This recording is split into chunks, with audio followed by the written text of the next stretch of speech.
Anthony Rouse nasceu em 9 de setembro de 2006 em São Petersburgo, Flórida, e diziam que ele era um bebê muito feliz. O nome da mãe dele é Elise Seymour e o nome do pai dele é André Rouse. À medida que Anthony crescia, ele adorava estar perto da água, sempre queria nadar e amava pescar com o pai dele. Ele era um menino aventureiro, inteligente, carinhoso e feliz. Anthony também adorava patrulha canina e jogar videogame. Os pais de Anthony se separaram pouco depois que ele nasceu. Na verdade, ele ficou sob cuidados do Estado nos 2 primeiros anos de vida, pois sua mãe tinha um processo em aberto no Departamento de Serviços à Criança e à Família. Elise já havia sido presa por negligência infantil, mas na época ela foi liberada sob fiança. E o DCF nunca fez nada a respeito do caso. E eu não sei por que o pai dele não tinha a guarda nos primeiros 2 anos. No entanto, ele conseguiu a guarda exclusiva de Anthony dos 2 aos 5 anos de idade. Anthony estava feliz morando com o pai e tudo estava indo muito bem. Quando Anthony tinha 5 anos, seu pai André foi preso por uma condenação anterior por violência doméstica. Então, no final de 2022, Anthony foi colocado sob os cuidados da mãe, sua mãe, que ele mal via e não conhecia. A mãe de Anthony, Elise, se casou com um homem chamado Trey Seymour em 2021, e entre os dois, eles tinham 7 filhos, incluindo Anthony. A vida de Anthony na casa da mãe dele era horrível. Nem ela nem o padrasto dele, Trey, gostavam do garotinho. Na verdade, eles até tentaram fazer com que as outras crianças da casa odiassem Anthony. Eles recompensavam as outras crianças por baterem em Anthony, além de jogá-lo na gaiola do cachorro onde gostavam de mantê-lo. E quando Trey ficava bravo com o garotinho, ele dizia, entre aspas, que ia levá-lo para nadar, o que significava levá-lo ao banheiro e quase afogá-lo em uma banheira cheia de água. Eles também privavam Anthony de comida. Anthony queria muito voltar a morar com o pai.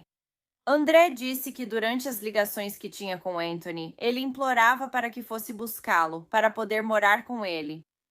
Agora, André sabia que Anthony parecia triste nessas ligações e achava que algo estava errado, mas ele não fazia ideia da gravidade dos abusos que realmente estavam acontecendo com ele.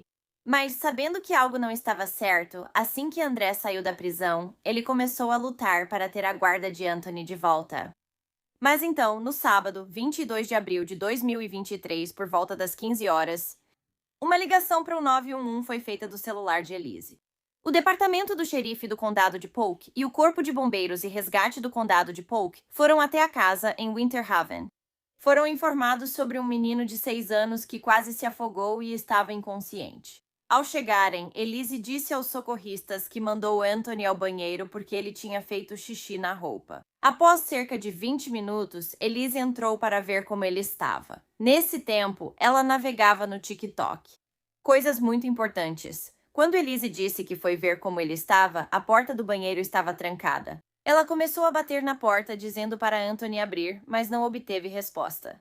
Então ela chamou o Trey para pegar a chave do banheiro. Ele trouxe a chave, mas não funcionou. Então, ele conseguiu abrir a porta com um garfo de metal. E assim que ele conseguiu, eles viram Anthony deitado de bruços na banheira cheia de água. Trey então o tirou da banheira e começou a fazer RCP enquanto pedia para Elise ligar para o 911.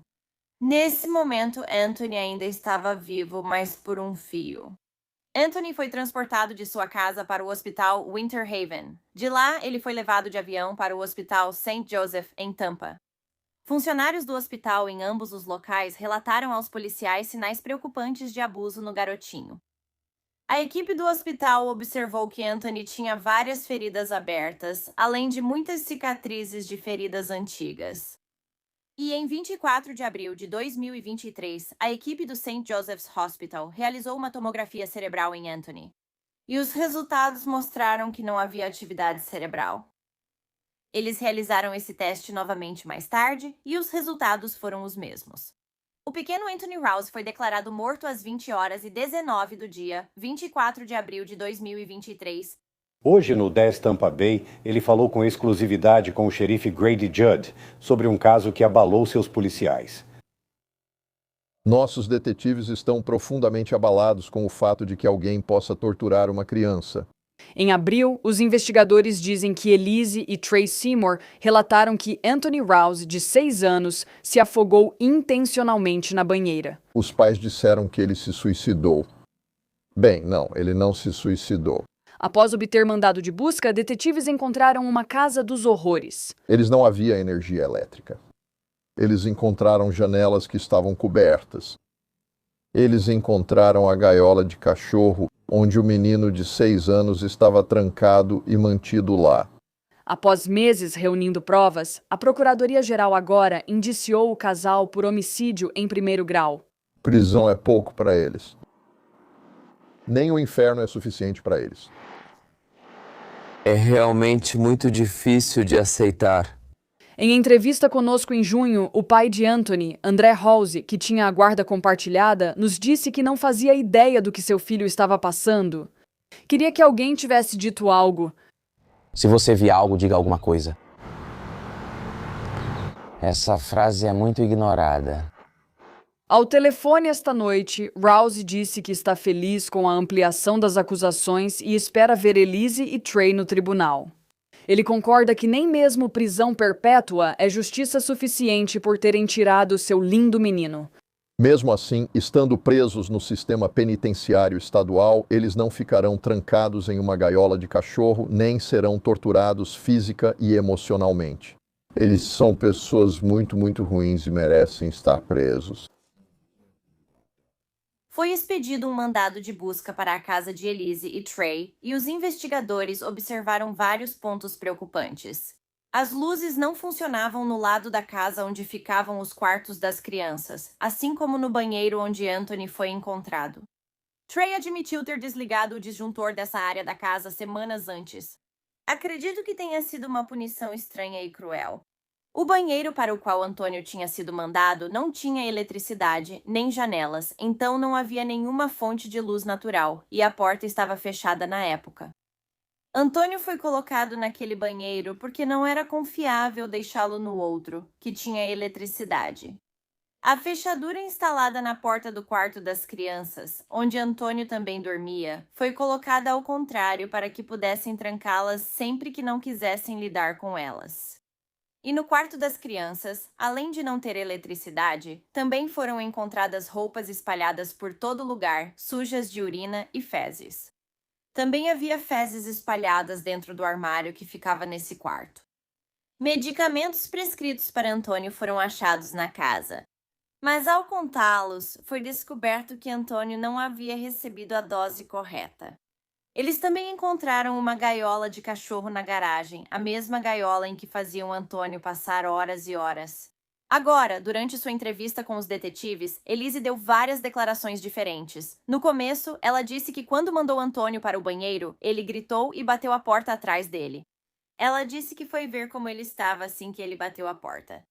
Depois, ela contou aos investigadores que isso não era verdade e só foi vê-lo 20 minutos depois. Naquele momento, Elise também recusou permitir que os policiais revistassem seu celular. Elise disse que não conseguia se lembrar corretamente do incidente porque toda vez que pensa nisso, ela fica ansiosa. Ah, pobrezinha de você, pelo menos ainda está viva. Agora, uma entrevista também foi realizada com Trey, e durante a entrevista dele, ele consentiu que a polícia revistasse seu celular. Mas durante a busca em seu celular, Trey disse à polícia que havia apagado todas as mensagens de texto entre ele e Elise. Trey disse que apagou as mensagens porque sempre apaga todas as mensagens do celular. Isso é normal, todo mundo faz isso. Não tem nada de suspeito nisso. Ele disse que Elise já havia enviado mensagens para ele antes sobre as crianças, incluindo Anthony. Ele também disse que sabia que Elise tirava muitas fotos das crianças e poderia tê-las no celular. Trey disse aos detetives que, enquanto trabalhava, Elise frequentemente não conseguia lidar com as crianças. E uma vez ela disse para ele que ele precisava voltar para casa antes que ela, abre aspas, acabasse indo para a cadeia. No dia 28 de abril, foi emitido um mandado de busca para que o celular de Elise passasse por uma perícia forense. Algumas das mensagens de texto que eles encontraram no celular são do período entre 1º de abril e 21 de abril, o dia anterior ao momento em que Anthony foi encontrado inconsciente.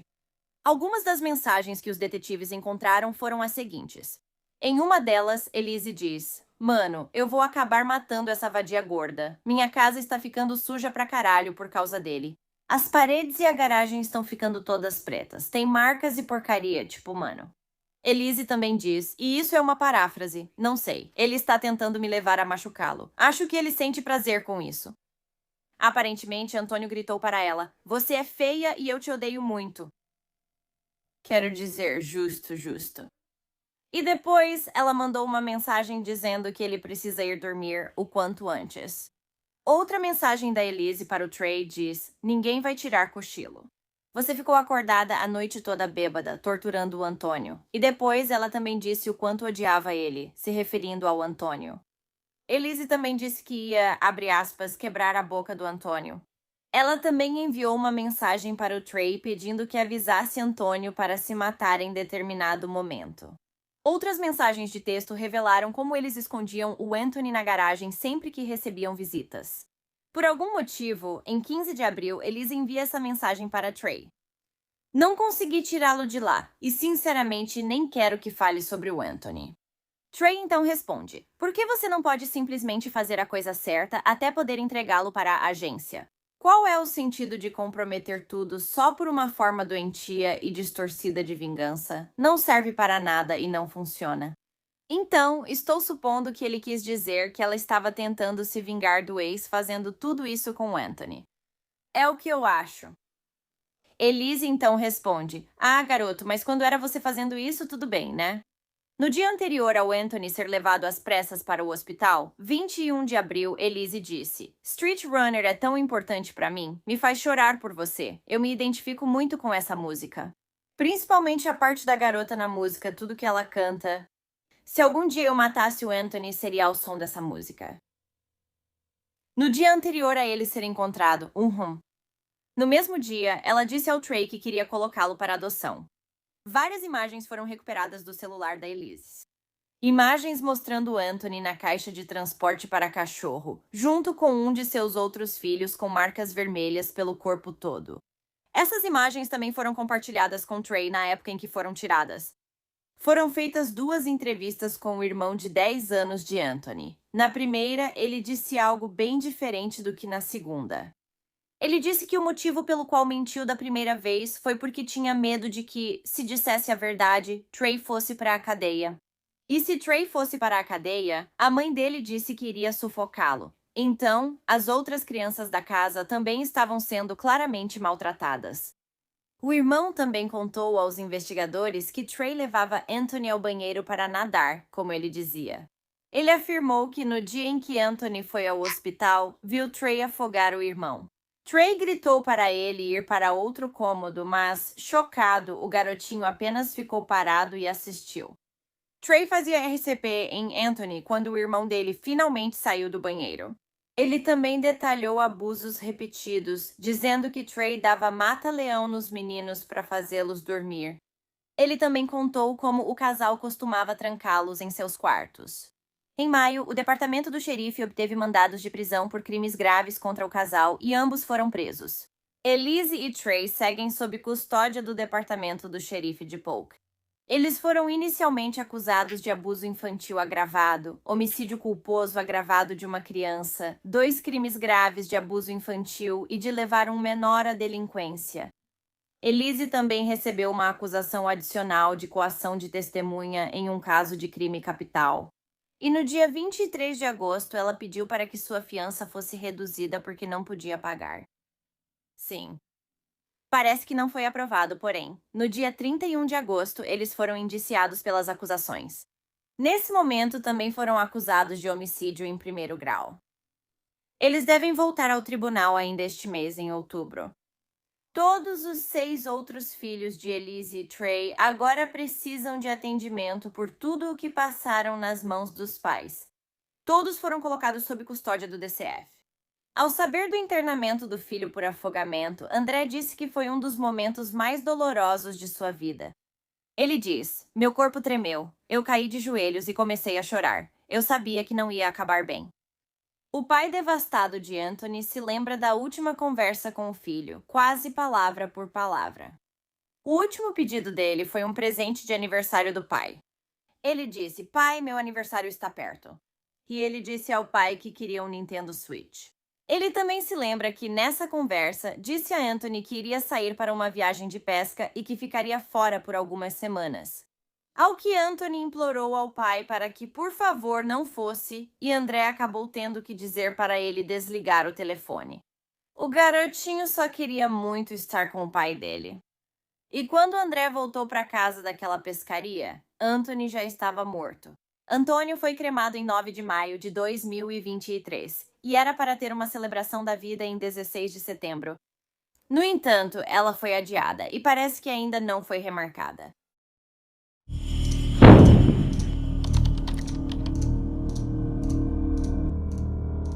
Oi, bem-vinda ou bem-vindo ou bem-vinda ou bem-vindo de volta. Sou a Cassie e este é a Wicked World. Obrigada por estar aqui hoje. Desculpe se a iluminação não está tão boa. Tem feito um tempo horrível lá fora, então estou fazendo o meu melhor. O caso de hoje é mais um crime envolvendo criança e mais um que poderia e deveria ter sido evitado. Esta é a história de A.J. Front. Andrew Front Jr., ou AJ, como gostava de ser chamado, nasceu em 14 de outubro de 2013. Ele era um garotinho carinhoso, afetuoso e extrovertido. Tinha uma risadinha e uma risada que eram só dele. AJ adorava brincar ao ar livre e também gostava de brincar com seu irmão mais novo e de lutar com ele. AJ adorava desenhar, ler, montar quebra-cabeças. Ele até fazia questão de tirar uma foto de cada quebra-cabeça que terminava. AJ podia ficar horas montando coisas como os conjuntos de Lego que ele amava tanto. AJ estava muito animado para começar o jardim de infância no outono e conhecer novos amigos. Infelizmente para AJ, ele não nasceu em uma boa família. Quando ele nasceu, testou positivo para opiáceos e benzodiazepínicos. Naquela época, ele foi temporariamente retirado da guarda da mãe e do pai. Os pais de AJ eram Joanne Cunningham, de 36 anos, e Andrew Friend Sr., de 60 anos. Joanne e Andrew se conheceram certo dia, em 2012. Ambos estavam no tribunal do condado de McHenry, mas por motivos bem distintos. Joanne estava lá para se divorciar, enquanto Andrew, na verdade, era advogado. Ele viu Joanne sentada em um banco dentro do tribunal chorando e se aproximou dela para ver o que estava acontecendo. Joanne não tinha emprego, não tinha advogado e era viciada em uma mistura perigosa de até 15 tipos diferentes de analgésicos por dia.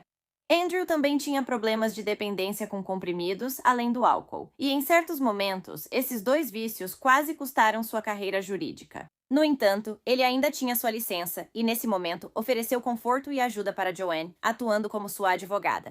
O encontro casual deles em 2012 se transformou em um relacionamento disfuncional alimentado pelo abuso de drogas e violência. No entanto, no ano seguinte ao encontro deles, o casal teve seu primeiro filho, Andrew Jr., ou AJ. Eles também tiveram outro filho em 2014, apenas um ano mais novo que AJ. E o nome dessa criança era Parker.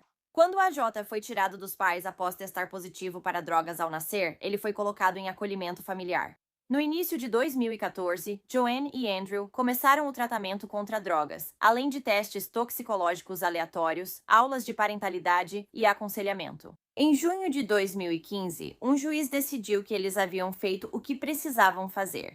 Eles estavam frequentando os serviços de tratamento contra drogas há mais de um ano e também estavam tendo visitas regulares com a AJ durante o último ano. Ela devolveu a guarda de AJ para eles. Mesmo que parecesse que as coisas iam voltar a ficar bem, no final de 2018 e começo de 2019, Joanne e Andrew se separaram. No entanto, eles decidiram continuar morando juntos na mesma casa, na 94 Dollar Ave, Crystal Lake, Illinois. Em abril de 2019, Joanne não só tinha um namorado que já tinha morado na casa com ela, Andrew e as crianças, como também estava grávida de 7 meses desse namorado. Esse namorado também estava na prisão. Sem surpresa, ela não tem bom gosto para escolher homens. Então, na manhã de 18 de abril de 2019, o pai de AJ ligou para a polícia, dizendo que não tinha visto AJ e não fazia ideia de onde ele estava. Ele disse que a última vez que viu AJ foi quando o colocou na cama na noite anterior, por volta das 21h30. Andrew, no entanto, parecia bastante calmo durante a ligação e começou a se explicar demais várias vezes. Ele disse que procurou AJ pela casa durante 1 hora, não conseguiu encontrá-lo e então também foi até a escola primária de AJ e olhou ao redor, mas também não o viu lá. Então, a partir desse momento, começou a busca em toda a comunidade pelo AJ de 5 anos. Quando a polícia chegou à casa da família, perguntou a Andrew se tinha foto recente do AJ. Depois de passar pelas fotos no celular, ele disse que não conseguia encontrar nenhuma. Ele não tinha fotos do próprio filho. Outra policial viu Joanne falando ao telefone com o namorado e ouviu o namorado perguntar a Joanne se ela já tinha encontrado o AJ. A policial notou que o desaparecimento de AJ não foi mencionado durante a ligação. Além de tudo isso, Andrew nem sabia a cor dos olhos do filho. Ele disse inicialmente azul, mas depois que Joanne disse que não, ele mudou a resposta para castanho, que foi ding, ding, ding, agora você acertou. Quero dizer, não há muitas cores para escolher. A busca foi absolutamente exaustiva. Eles procuraram quase em todos os lugares, os bosques próximos, parquinhos. Eles até saíram de barco e começaram a procurar no lago. Os moradores da região também estavam ajudando. Eles andavam pelos bairros, olhando os quintais das pessoas, olhando pelas janelas e todos os lugares possíveis para tentar encontrar o pequeno AJ de 5 anos. Eles não tinham certeza se talvez o AJ tivesse fugido. Ele tinha 5 anos, então era uma possibilidade. Ou talvez ele tivesse sido sequestrado.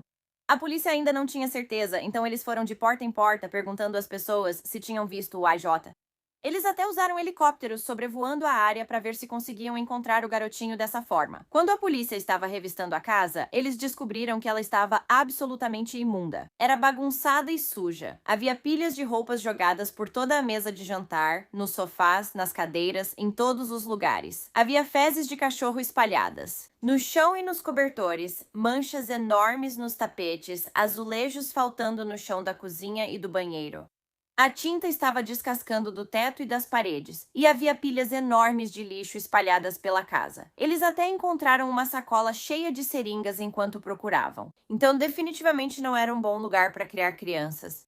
Quando a polícia revistou o quarto do AJ, eles encontraram fezes de barata no travesseiro dele, assim como nos cobertores. Eles também perceberam que havia uma trava do lado de fora da porta do AJ e que a janela do quarto dele estava parafusada. Andrew explicou que era para o próprio bem dele, pois tinha tentado fugir pela janela uma vez antes. Lembra o pai do Dakota Collins, se não me engano, quando ele pulou do sótão e depois fechou a janela com tábuas para não repetir isso. Talvez a Jo tivesse um motivo para tentar sair pela janela, não sei. Pouco depois, os cães que a polícia levou ao local confirmaram que o AJ nunca tinha saído de casa. Pelo menos não saiu andando sozinho. O foco agora se voltou para os pais do AJ. A família já era bem conhecida pelo Departamento de Serviços à Criança e à Família por casos relatados de abuso, casos que todos foram considerados infundados pelo DCFS antes de abril de 2019. Depois falamos das questões do DCF. A história dos pais desmoronou após a polícia vasculhar o celular de Andrew. Foi então que os investigadores viram que havia uma pesquisa no Google sobre RCP infantil. Eles acharam uma foto de uma lista de compras com itens bastante preocupantes. Incluíam fita silver tape, luvas de plástico, sacos de lixo, água sanitária e aromatizante de ambiente.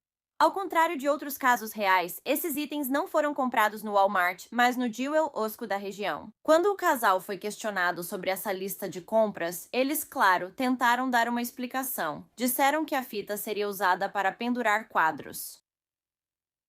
Que fita você usa para pendurar quadros? Se for desenho de criança, talvez, mas acho que fita não segura quadro. Eles alegaram que usavam toda aquela água sanitária apenas para limpar a casa, consumindo ao menos uma garrafa por semana. Eu nem uso uma garrafa por mês e minha casa é limpa, especialmente comparada com a casa deles. Não tem como eles usarem uma garrafa de água sanitária por mês só para limpeza. Os detetives estavam tão céticos quanto eu. A pesquisa no Google sobre RCP infantil foi feita no meio da noite e André disse que provavelmente foi Joana quem fez essa pesquisa e que ela devia estar procurando porque queria aprender RCP para o novo bebê. Parece algo com que Joana se preocuparia. Durante a revista, a polícia percebeu um forte cheiro de água sanitária e encontrou pelo menos 4 garrafas do produto na casa. Eles também perceberam que os tênis de ginástica de Andrew Friend estavam pingando de lama. Enquanto André falava com os investigadores, disse que Joanna achava que AJ tinha transtorno opositor desafiador, ou TOD. Ela acreditava que AJ se via como o líder da casa e era especialmente desafiador com os pais por causa disso. Mas então ele continuou detalhando como AJ era punido por fazer algo tão simples quanto empilhar as louças limpas de maneira incorreta. Diante de todas essas evidências crescentes, o casal decidiu contar a verdade.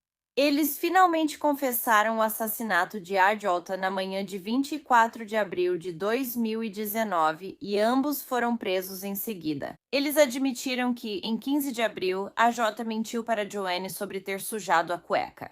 Então, Joanne o levou ao banheiro e o colocou debaixo de um banho frio. Depois descobrimos que, além de colocá-lo debaixo do banho frio nesse momento, ela também o espancou várias vezes com o chuveirinho. Joanne o forçou a ficar debaixo do chuveiro gelado por 20 minutos. Depois, ela o colocou na cama e, algum tempo depois, ao verificar como ele estava, notou que ele não respirava. Então, na manhã seguinte, Andrew levou o corpo do pequeno AJ até o porão e o colocou dentro de um recipiente plástico. Então, no dia seguinte, ele tirou o corpo de AJ do recipiente plástico e colocou o corpo de AJ em sacos de lixo. Depois, ele colocou AJ no porta-malas do carro e o levou até uma área arborizada em Woodstock, a cerca de 11 quilômetros da casa da família. Ele cavou uma cova rasa, colocou o corpo de AJ nela, cobriu e foi embora. A polícia usou uma câmera de drone para vasculhar a área e montou sua tenda de operações. Agora, eles estavam procurando pelo corpo de AJ. Logo, eles descobriram uma cova rasa, e dentro dela estavam os restos mortais de AJ Friend. A autópsia do corpo de AJ determinou que ele morreu devido a múltiplos traumatismos causados por golpes contundentes na cabeça. Também foi constatado que AJ aspirou sangue para ambos os pulmões. Ele tinha hematomas e escoriações no tronco, nos braços e também nas pernas. Ele também tinha lesões padronizadas de pequenas escoriações circulares na testa, que correspondiam ao chuveirinho encontrado na banheira da família. Como eu disse, já havia um histórico de denúncias de abuso ao DCFS no passado. Então, depois que AJ foi devolvido aos pais em 2015, parecia que as coisas iam bem por um tempo, e a família ficou fora do radar do DCFS por alguns anos. No entanto, em 21 de março de 2018, foi iniciada uma investigação sobre alegações de negligência e abuso na casa da família. Uma assistente social do hospital ligou para a linha direta do DCFS após notar hematomas incomuns no rosto de AJ. A polícia encontrou Joanna dormindo em seu carro, pois ela havia tido uma recaída no uso de drogas. Após algumas tentativas sem sucesso de ver as crianças, o DCFS finalmente conseguiu se reunir com a família, mas isso só aconteceu em 25 de abril de 2018. Então, pouco mais de um mês depois, os investigadores constataram que os meninos estavam limpos e não encontraram sinais de maus tratos. Então, em 17 de maio, eles fizeram uma última verificação de segurança na casa e consideraram que ela estava segura, arrumada e adequadamente mobiliada. Por isso, decidiram encerrar o caso no dia seguinte e o fizeram. Mas então, em setembro de 2018, apenas alguns meses depois, alguém ligou pedindo uma verificação de bem-estar na casa porque disseram que ela estava sem energia há semanas e parecia estar deteriorada para eles. Joanna, na época, não deixou a polícia entrar. No entanto, os policiais viram AJ e seu irmão e disseram que eles pareciam felizes e saudáveis naquele momento. A polícia notificou o DCFS sobre a situação, mas o DCFS decidiu que não iria investigar apenas pelo fato dos serviços básicos terem sido cortados. Eles moram em Illinois e, em setembro, começa a esfriar um pouco. Então, em dezembro e janeiro, vai estar congelando se o aquecimento deles for elétrico. Isso é uma preocupação. Com certeza seria uma preocupação para uma funcionária do DCFS, eu imagino. Então, em dezembro de 2018, Joanna ligou para a polícia acusando seu namorado Daniel Novick. Esse é o pai do bebê que Joanna estava esperando na época da morte de AJ. Então ela ligou para a polícia e o acusou de roubar seu celular, assim como sua receita de Suboxone. Agora, Suboxone é um medicamento usado para tratar o vício em opioides. Quando a polícia chegou à casa, eles notaram que ela estava bagunçada, suja e em mau estado. A polícia também chamou o DCFS depois de notar um grande hematoma no quadril de AJ. Naquele momento, tanto Joanne quanto AJ disseram que o boxer da família, que pesava cerca de 27 quilos, tinha pulado nele e o derrubado. Quando AJ foi levado ao médico para ser examinado por causa disso, o que ele disse ao médico foi muito perturbador. E por que ele não foi retirado dali naquele momento está além de qualquer compreensão que eu possa ter. AJ disse: talvez alguém tenha me batido com um cinto. Talvez a mamãe não quisesse me machucar. Essa resposta chocante foi o que AJ disse quando o médico o chamou para conversar em particular. Mesmo que o médico tenha informado o DCFS sobre esse comentário, eles ainda permitiram que AJ voltasse para casa com a mãe, dizendo que, enquanto o pai estivesse lá, tudo bem. Eu não sei por que isso era considerado aceitável. Talvez porque o pai não era dependente de drogas na época e a mãe era. Isso não significa que ele seja melhor ou menos abusivo. No dia seguinte a isso, o DCFS fez uma visita surpresa à casa e disseram que naquele momento a casa estava em melhores condições do que no dia anterior, quando a polícia esteve lá. Algumas semanas depois, em 4 de janeiro de 2019, o DCFS decidiu encerrar o caso. Então, esses foram a maioria dos encontros deles com o DCFS. Após a polícia achar o corpo de AJ, investigadores falaram com pessoas que conheciam a família. E uma vizinha conversou com eles e disse várias coisas. Ela contou que na noite de Halloween de 2017, a família tinha chegado à casa dela para pedir doces. E AJ estava com uma grande quantidade de fita médica enrolada na cabeça, no tronco, nos braços e nas mãos. No entanto, ele tinha falhas no cabelo e vaselina no rosto. A vizinha perguntou: você está fantasiado de múmia?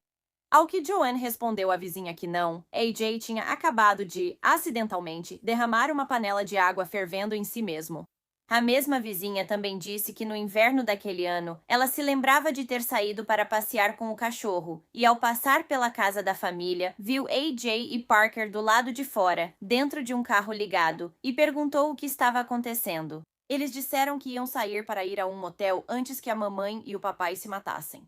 A vizinha conseguia ouvir os pais discutindo dentro de casa, e logo depois, Joanne saiu e gritou: "É melhor você não chamar a polícia para cima da gente." Essa vizinha disse que passou por lá outra noite no inverno e ouviu vindo da casa a voz de uma criança dizendo: "Estou com frio, estou com frio." Várias outras pessoas procuraram os investigadores para dizer que tinham visto sinais de abuso em AJ. Isso incluía funcionários da cooperativa de crédito no banco dos pais, que eles frequentavam, vizinhos e uma colega de trabalho de Andrew. Logo após Andrew e Joanne serem presos, os investigadores conseguiram recuperar um vídeo apagado do celular dela. Era um vídeo de 2 minutos dela repreendendo o AJ por ter urinado na cama. No vídeo, dá pra ver o AJ nu, exceto por alguns curativos ao redor dos quadris e do pulso. Ele também tinha cortes e hematomas visíveis no rosto. Dizia que o vídeo foi gravado em 27 de março de 2019 e o vídeo completo nunca foi divulgado ao público. No entanto, o áudio foi. Na gravação, você ouve o AJ dizendo para a mãe dele que quer que pessoas más façam coisas com ela para que ela o deixe em paz. Ele também disse para ela que não queria mais uma família. Joanne responde na gravação dizendo: "Você não tem uma. Você realmente acha que seu pai escolheria você em vez de mim e do seu irmão?" Durante esse interrogatório também, Joanne teria agarrado AJ pelo pescoço e o empurrado contra a parede enquanto insistia para que ele dissesse para quem ia denunciá-la. Até que a Jo começou a sufocar sem conseguir respirar. O vídeo foi depois apresentado como prova no tribunal. Tudo bem. Ok, espera. Por que você está apressando ela, pai? Por que você me chama de Parker? Deixa eu ficar na frente dela. Vamos lá. Assim eu não te coloco em apuros. Por quê? Com quem? Com quem você vai me meter em apuros? Com quem você acha que vai me colocar em apuros? Acho que estou te colocando em apuros. Ajuda, lembre-se. Sim. Quando você diz a verdade, não precisa fazer pausa para responder. Com quem você acha que vai me colocar em apuros? Se for comigo. Se for com você?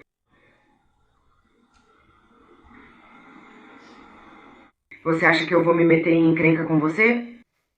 Você é minha chefe? Você é minha mãe? Eu não quero ir. Por que eu teria problemas com você? Porque sim. Bem, não. Quero dizer, quem você acha que vai procurar? Para quem você vai recorrer para tentar me meter em encrenca?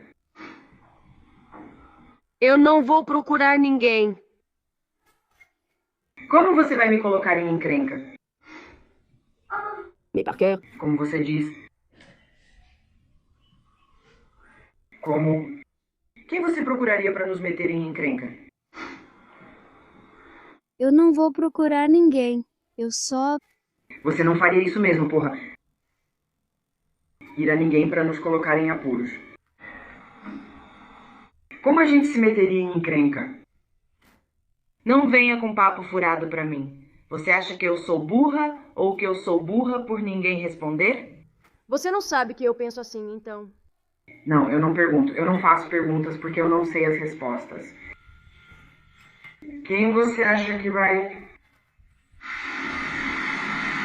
colocar eu e Parker em encrenca com quem? O que acha que vai acontecer quando chegarmos lá? Se acredita que vamos nos meter em encrenca?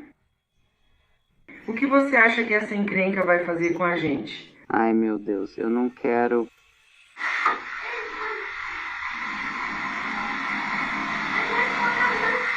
Me machucar como? Por que você está? Quando eu estou. Como? Eu sei quando você conta pra alguém, mas quem é essa pessoa pra quem você vai contar? Ou quem é essa pessoa pra quem você acha que vai correr pra colocar eu e Parker em apuros? Vai? Eu não vou correr por diabo.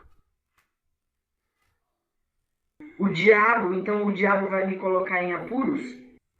Mas o diabo não pode, isso é besteira. Tá bom.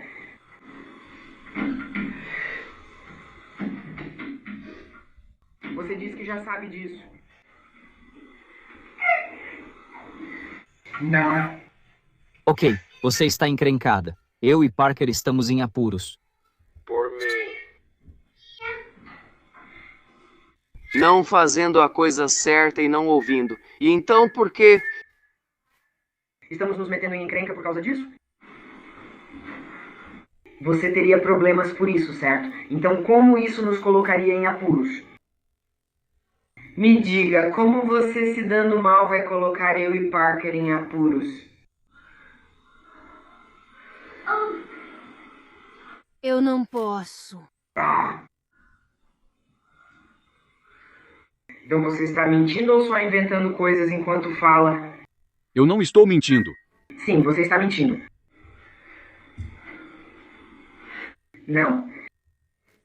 É porque você está tentando me deixar bravo o suficiente? Ou o papai ou qualquer outra pessoa está bravo o suficiente? Onde é que a gente te pune, bate em você e tira suas coisas? Então parece que você é a pobre vítima. Você quer bancar a coitadinha? Não, não quero. Você sabe exatamente. O papai e eu te dissemos o que isso poderia causar. Isso poderia fazer com que você e o Parker fossem levados. Poderia sim. Se eu realmente estivesse fazendo algo errado com eles, mas eu não estou. Parker é meu, você é meu papai. Você é... Não tem como a gente se meter em encrenca. Mas quais são os seus planos? Vamos só dizer que fosse nosso problema. Pra quem você iria contar para nos colocar em encrenca? Eu contaria pra eles. O que você faria? Qual seria o seu grande plano? Como você nos colocaria em apuros? Com quem? Com que pessoas vamos nos meter em encrenca? Por pessoas más, tipo, pessoas realmente más e pessoas realmente cruéis. Tipo quem? Quem é essa pessoa? A gente se meteria em encrenca com pessoas muito más, pessoas muito cruéis. O que isso significa? significa que você tem esperança. Você está dizendo que você reza para o diabo colocar pessoas mais e cruéis na nossa vida? Ou o que isso significa? Eu não entendi. Quem é mau e cruel? Não entendi o que isso quer dizer. O que fariam conosco? Eles não fariam. O que essas pessoas más ou maldosas fariam com a gente, hein?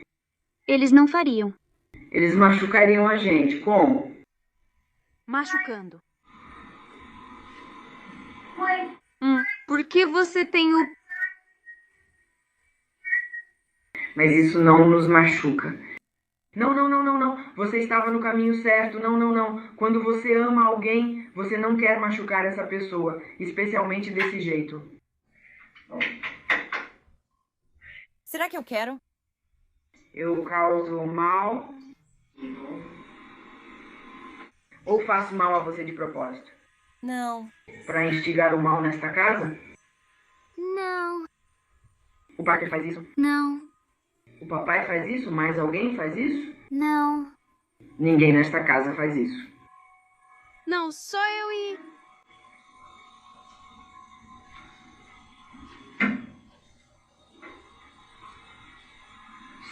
Então por que você desejaria isso para nós? Por que você iria querer isso para nós?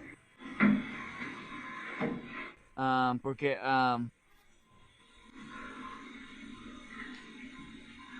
Então,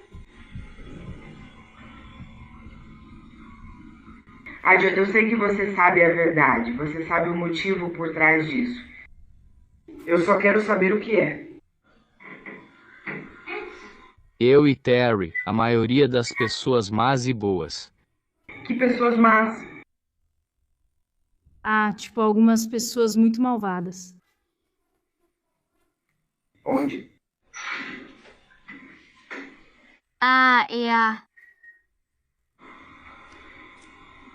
E aquele lá ruim.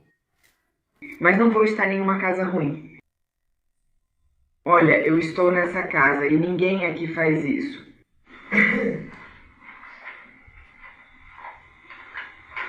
Então você queria que eu e Parker fôssemos entregues a um lar ruim para sermos machucados?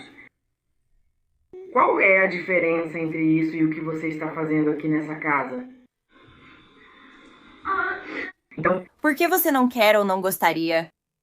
papai, ser machucado ou ir para um lar ruim? Só eu e Parker. Eu quero ele.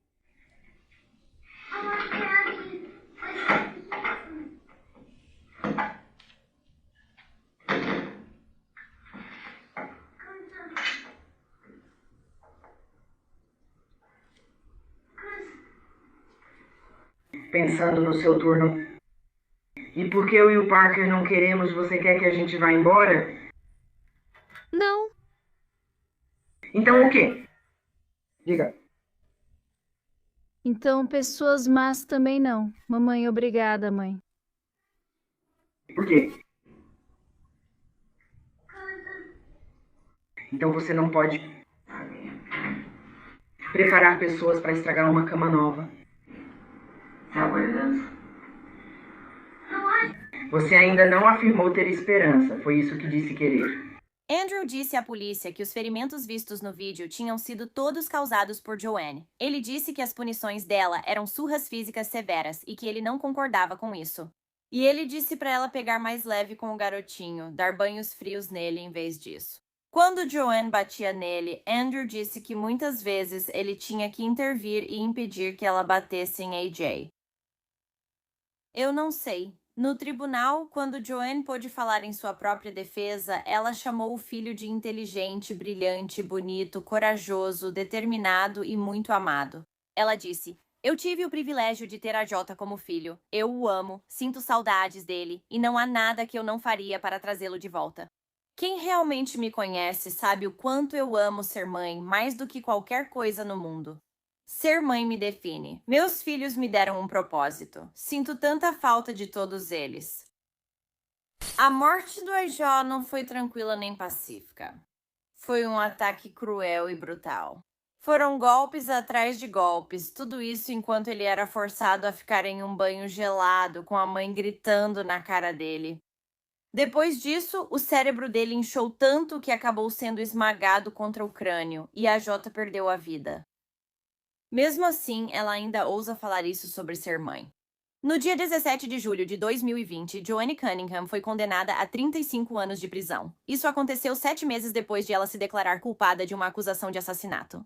No dia 18 de setembro de 2020, Andrew Friend Sr. se declarou culpado de agressão agravada contra uma criança, homicídio voluntário e ocultação de morte homicida, e foi condenado a 30 anos de prisão. Além disso, como parte de um acordo judicial, ele deve cooperar em uma investigação contra o DCFS.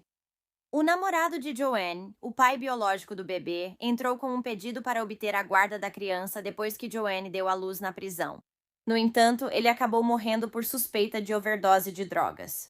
Então, o Família Acolhedora, onde AJ passou um tempo quando era bebê, acabou acolhendo também o irmão dele, Parker, além desse novo bebê da Joanne, e eles têm a guarda deles neste momento. O velório público de AJ foi realizado na funerária da família Davenport, em Crystal Lake. Uma longa fila com mais de 5.000 pessoas estava presente, esperando para prestar suas homenagens ao AJ. Muitos deles trouxeram flores, balões e carregavam bichos de pelúcia. Todos também usavam a cor azul, que era a cor favorita do AJ. Eles amarraram fitas azuis em árvores por toda a comunidade de Crystal Lake em homenagem ao AJ. Na verdade, foram feitas acusações contra a funcionária do DCFS que geriu mal o caso do AJ. E essa precisa ser a melhor parte, pois raramente ocorre em casos de abuso infantil. Mas agora aconteceu. Eles foram acusados. Carlos Acosta e Andrew Polovin. Polovin era o supervisor de Acosta, e Acosta foi quem ficou responsável pelo caso do AJ. Ambos foram acusados em setembro de 2020 de 2 acusações de colocar em risco a vida de uma criança, causando a morte, e uma acusação de conduta imprudente, causando lesão corporal grave. A acusação afirma que os 2 homens, de forma intencional, conscientemente causaram ou permitiram que a vida ou a saúde de Andrew Friend Jr., AJ, fosse colocada em risco, e que isso foi a causa imediata da morte do menino. Ambos se declararam inocentes das acusações e ambos solicitaram julgamentos separados por júri. Acosta e Polovin, no entanto, foram liberados da cadeia do condado de McHenry após pagarem fiança em setembro de 2020. Foram eles que encerraram o caso, acreditando que o cachorro da família apenas tinha pulado em AJ, mesmo depois de ele ter contado ao médico que sua mãe o havia agredido. O espólio de AJ também entrou com um processo contra a investigadora do DCFS, assim como contra sua supervisora. Os beneficiários desse espólio, e quem receberá o dinheiro caso haja algum, são os irmãos de AJ. No início de 2020, uma empresa de demolição de Chicago realmente demoliu a casa da família. A Green Demolition fez o trabalho de graça, pois não queria que ninguém se beneficiasse dessa tragédia da morte de AJ.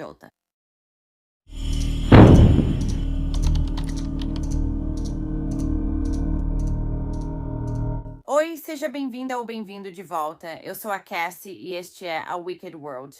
O caso de hoje talvez seja o pior caso de incompetência dos serviços de proteção à criança. E isso já é dizer muito, porque como vocês sabem, já fiz vários vídeos em que os serviços de proteção à criança falharam miseravelmente com essas crianças. Quando digo que é o pior, é porque realmente é grave. Essa é a história de James Dunkley Cruz. James Dunkley nasceu em 17 de janeiro de 2015 em Albuquerque, Novo México. Ele era um menino carinhoso e doce. Ele amava Toy Story e o filme Carros. Ele também adorava brincar ao ar livre, dirigir seus carrinhos de brinquedo e se sujar, como tantos outros meninos fazem.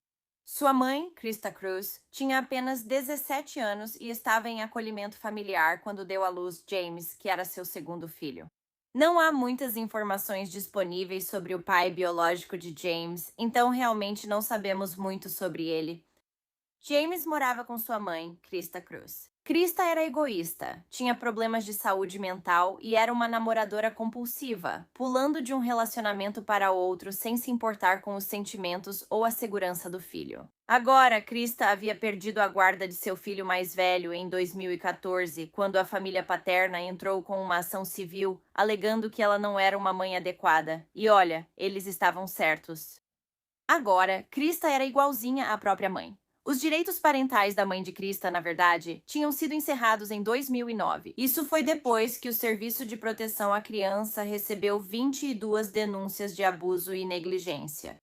Eles também falharam com essa menina na época. Só intervieram após 22 denúncias quando ela foi finalmente retirada da família em definitivo. Mesmo assim, de alguma forma, depois que James nasceu, ele e Krista foram autorizados a ir morar com a mãe biológica de Krista, a mesma de quem ela tinha sido tirada apenas 6 anos antes. O Serviço de Proteção à Criança já havia recebido 3 denúncias de abuso ou negligência contra James antes dele completar 7 meses. Com apenas 3 anos de idade, James frequentemente saía sozinho durante a noite, andando do lado de fora do apartamento onde a família morava. Ele também foi encontrado uma vez encolhido debaixo da escada escura no complexo de apartamentos da família, segurando seus 2 ursinhos de pelúcia. Em junho de 2019, quando ele tinha 4 anos, houve outra denúncia de abuso recebida pelo Serviço de Proteção à Criança. O namorado com quem Krista morava na época também estava abusando fisicamente de James e de Krista. James relatou à assistente social que o namorado o agrediu com diversos objetos. Ele também disse que frequentemente tomava banho com esse homem, um homem com quem ele não tinha parentesco. Isso não é normal. Quando James foi posteriormente questionado se esse namorado da Krista já tinha tocado nele, ele disse que sim. James foi colocado sob os cuidados de sua tia materna, até que, pouco tempo depois, um plano de segurança foi elaborado e James voltou para sua mãe. Segundo o plano de segurança, James faria acompanhamento psicológico e Krista foi encaminhada para assistência habitacional e passes de ônibus. Mas não houve acompanhamento psicológico. A mente dela? Ótimo, e as crianças? Então, novamente, em 18 de setembro de 2019, o Serviço de Proteção à Criança recebeu uma denúncia com alegações de negligência contra James. Disseram que a mãe dele o deixava sem supervisão. A polícia chegou a ser chamada quando alguém viu James correndo do lado de fora do apartamento à noite. A desculpa de Krista foi que amigos estavam cuidando dele, mas depois foram embora sem avisá-la. Eu não acho que esse tenha sido o motivo. Nessa época, Krista também contou a uma assistente social que tinha sido despejada do apartamento e precisava sair em até 2 dias. Mas ela disse que talvez fosse se mudar para a casa dos amigos, Pamela Esparza, seu namorado Zarik Marques e os 2 filhos deles. Ela os conhecia desde que eram crianças. O casal morava no condomínio Cinnamon Tree Apartments, em Albuquerque, Novo México. A assistente social perguntou para Krista qual era o endereço do apartamento para que pudessem fazer visitas domiciliares, mas nunca recebeu uma resposta de Krista. A assistente social então tentou entrar em contato com ela mais 4 vezes nas 2 semanas seguintes. O caso acabou sendo encerrado como não comprovado. Enquanto Krista e James moravam com os amigos dela, o casal, que também tinha filhos, frequentemente cuidava de James. Mas então, apenas algumas semanas depois de se mudarem, em 18 de outubro de 2019, Krista levou James ao Duke City Urgent Care porque o braço dele estava doendo. Aconteceu que James estava com o ombro deslocado na época. Serviços de proteção à criança e a polícia de Albuquerque foram acionados após um médico encontrar hematomas genitais em James. Quando foi feito um exame mais detalhado em James, também descobriram que ele tinha ainda mais hematomas, além de um olho roxo, um corte no rosto, uma mão inchada, uma lesão no braço, e ele ainda usava fralda. Enquanto isso, a mãe de James, Krista, dava uma desculpa atrás da outra. Ela disse que não sabia de nenhum dos abusos que estavam acontecendo e atribuiu os hematomas à queda dele no parquinho. Agora vamos tirar fotos, tudo bem? Está quente. Ai, nossa, tá bom. Tudo bem, certo. O que aconteceu com o seu braço? Provavelmente só me pegou e aí eu consegui sair.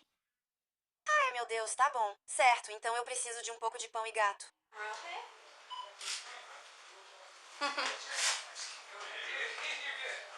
A gente tem um cantinho aqui. É de plástico. Vou colocar isso perto do seu nariz, no seu cantinho, tá bom?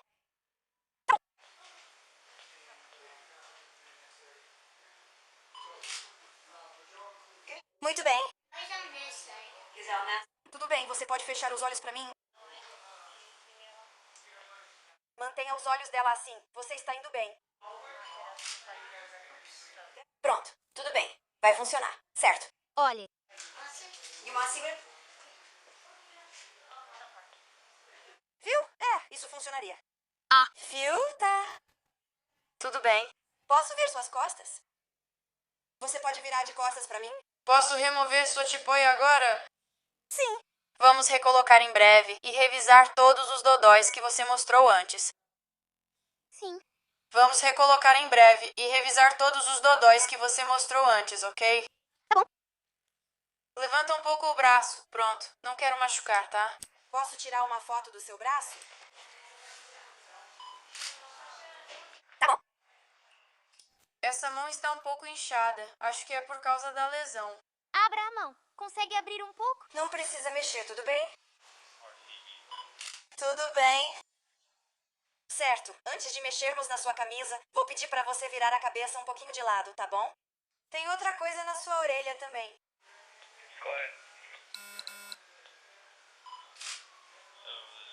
Agora eu só venho. Ok, você pode me fazer um favor com essa mão? Você pode olhar pra cima pra mim? Tem um pouquinho no seu pescoço aí, tá? Eu achei que isso fosse acontecer. Certo, então vire sua mão um pouco para o lado. Você pode me fazer um favor com essa mão? Pode segurar sua orelha para frente pra mim? Isso, só puxe um pouquinho pra frente. Ah, não é essa parte. Essa parte puxa pra frente. Aí está. Bom trabalho. Desculpa, o beco da piada dos 20 mil.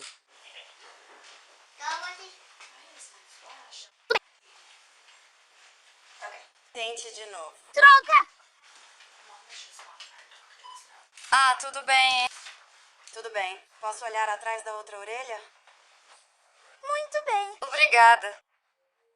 Ah, obrigada, Roman. Rádio. Sempre faz. Isso. Bom trabalho. Ok. Deixe-me ver suas costas.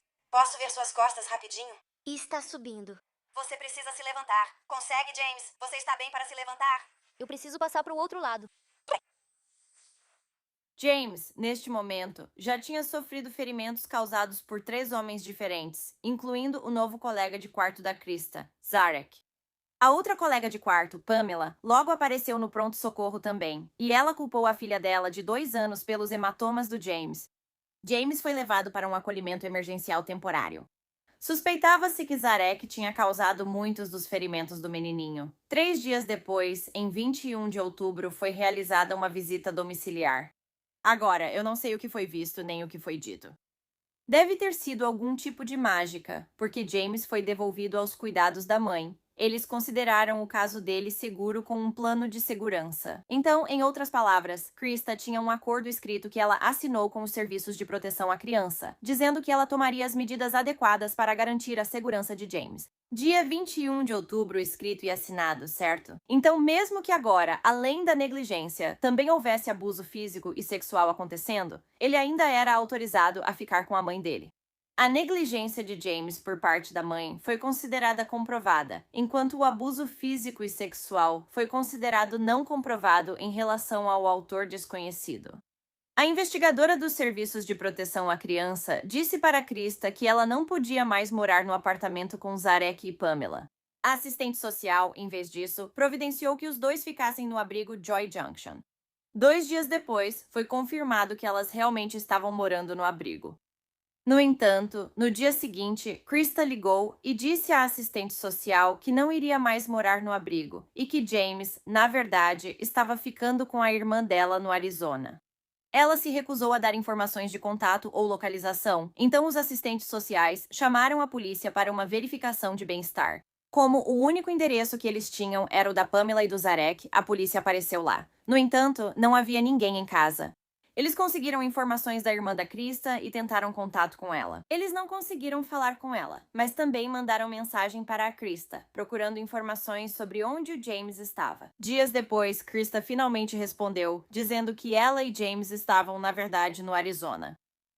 Após mais perguntas, ela admitiu estar no Novo México e que James seguia no Arizona. A assistente social tentou entrar em contato com o familiar com quem ele deveria estar, mas não obteve resposta. E a partir daí, parece que simplesmente deixaram o caso de lado. Deve ter sido algo como: "Ah, tudo bem." Então, nesse ponto, o Serviço de Proteção à Criança já sabia de todas as denúncias. Eles sabiam que James dormia em um armário na casa dele e que ele chamava a mãe de Dona Krista. A tutela legal de Krista era do Serviço de Proteção à Criança. Ela esteve no sistema por anos. Diante disso, o Serviço de Proteção à Criança sabia do histórico de saúde mental dela, do histórico de traumas, do envolvimento em relacionamentos abusivos com violência doméstica, da incapacidade de regular as emoções e da incapacidade de cuidar de uma criança pequena. Eles sabiam que James estava em perigo poucos dias após o nascimento dele, mas nunca tentaram tirá-lo legalmente dos cuidados da mãe. Na noite de 10 de dezembro de 2019, Zarek estava cuidando de James porque, aparentemente, ele e a mãe tinham voltado a morar juntos, mesmo que isso não fosse permitido. As outras duas crianças também estavam lá na hora. Por volta das 10 da noite, uma ligação para o 911 foi feita do apartamento e a polícia de Albuquerque foi enviada para a residência. Quem ligou disse que James não estava respondendo. Quando os paramédicos chegaram, disseram que James parecia inconsciente e não estava respirando. Os paramédicos perguntaram há quanto tempo James estava inconsciente e sem respirar, e Zarek disse que fazia 20 minutos ele já tinha partido. Zarek também pediu que ignorassem a queimadura na orelha do garoto, pois era apenas uma leve queimadura elétrica de outro incidente. Não era hora para isso, cara. James foi levado para o hospital da Universidade do Novo México, onde foi declarado morto às 22h44. De acordo com Zarek, ele estava cuidando de James e de seus 2 filhos enquanto Pamela tinha levado Krista ao trabalho. Ele disse que James estava deitado no chão enquanto ele procurava uma cueca na cômoda. Zarek diz que tropeçou em alguma coisa e então caiu de joelhos em cima de James. Não entendo como alguém cairia de joelhos primeiro. Isso é mesmo possível? Enfim, não aconteceu. Ele disse que James começou a ofegar, deu alguns passos, desabou e então bateu a cabeça. Nesse momento, ele disse que entrou em contato com Pamela e falou que ela e Krista precisavam voltar para casa porque James estava agindo de forma estranha. Quando Pamela e Krista chegaram em casa, foi aí que ligaram para o 911. Ele não ligou antes disso. Ele provavelmente poderia ter salvado James se tivesse ligado antes, durante todo o tempo que as duas levaram para voltar para casa.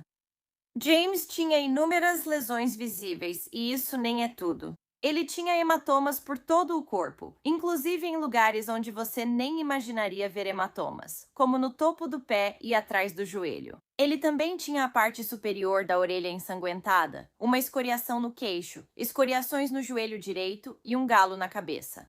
O lábio inferior dele estava cortado e havia um grande arranhão no pescoço. A médica concluiu que muitos ferimentos não condiziam com a versão de Zarek. A autópsia então confirmou que o menino também tinha lesões internas graves além de tudo isso.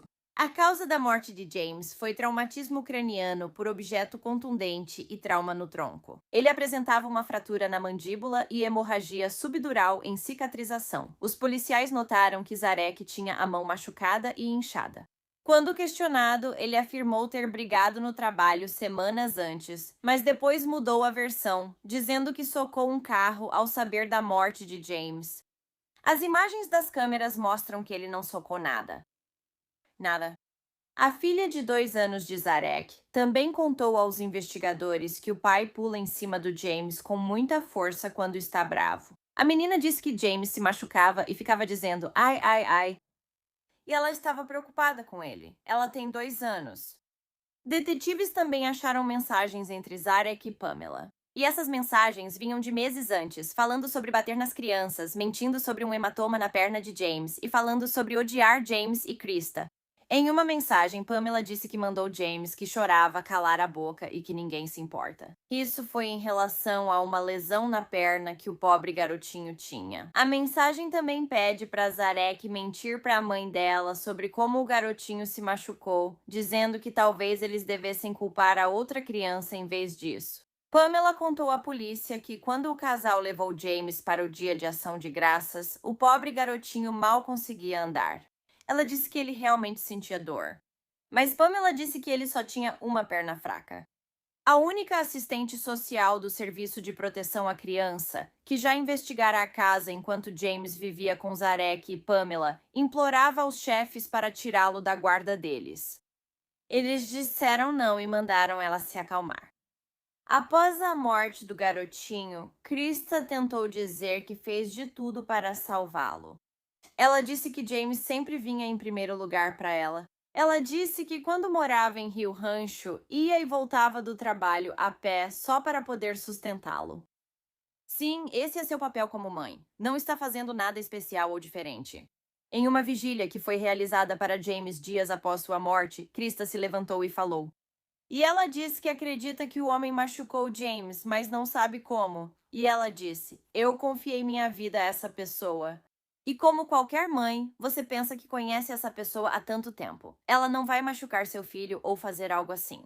Krista disse que buscava cuidados para a criança junto aos serviços de assistência à infância. Mentira! No entanto, o avô de James disse que, quando ele ficou com o garotinho na primavera passada, quando Krista estava sem teto, James estava sempre com fome e dava para perceber que ele não estava sendo bem cuidado. Ele pediu à assistência à infância que não devolvessem o menino à mãe. Foram emitidos mandados de busca para o apartamento e celulares dos 3 adultos. Todas as provas apontavam para Zarek. Não que as mulheres fossem necessariamente inocentes. Elas só não causaram diretamente a morte dele. Em 18 de fevereiro de 2020, Zarek Marques foi preso e acusado de abuso intencional de uma criança resultando em morte. Mais de um ano depois, em 13 de dezembro de 2021, finalmente, Krista Cruz e Pamela Esperas foram acusadas de abuso imprudente de uma criança resultando em morte. Zarek também está tentando retirar a confissão que fez em março de 2020. Ele se declarou culpado de abuso infantil intencional com resultado de morte.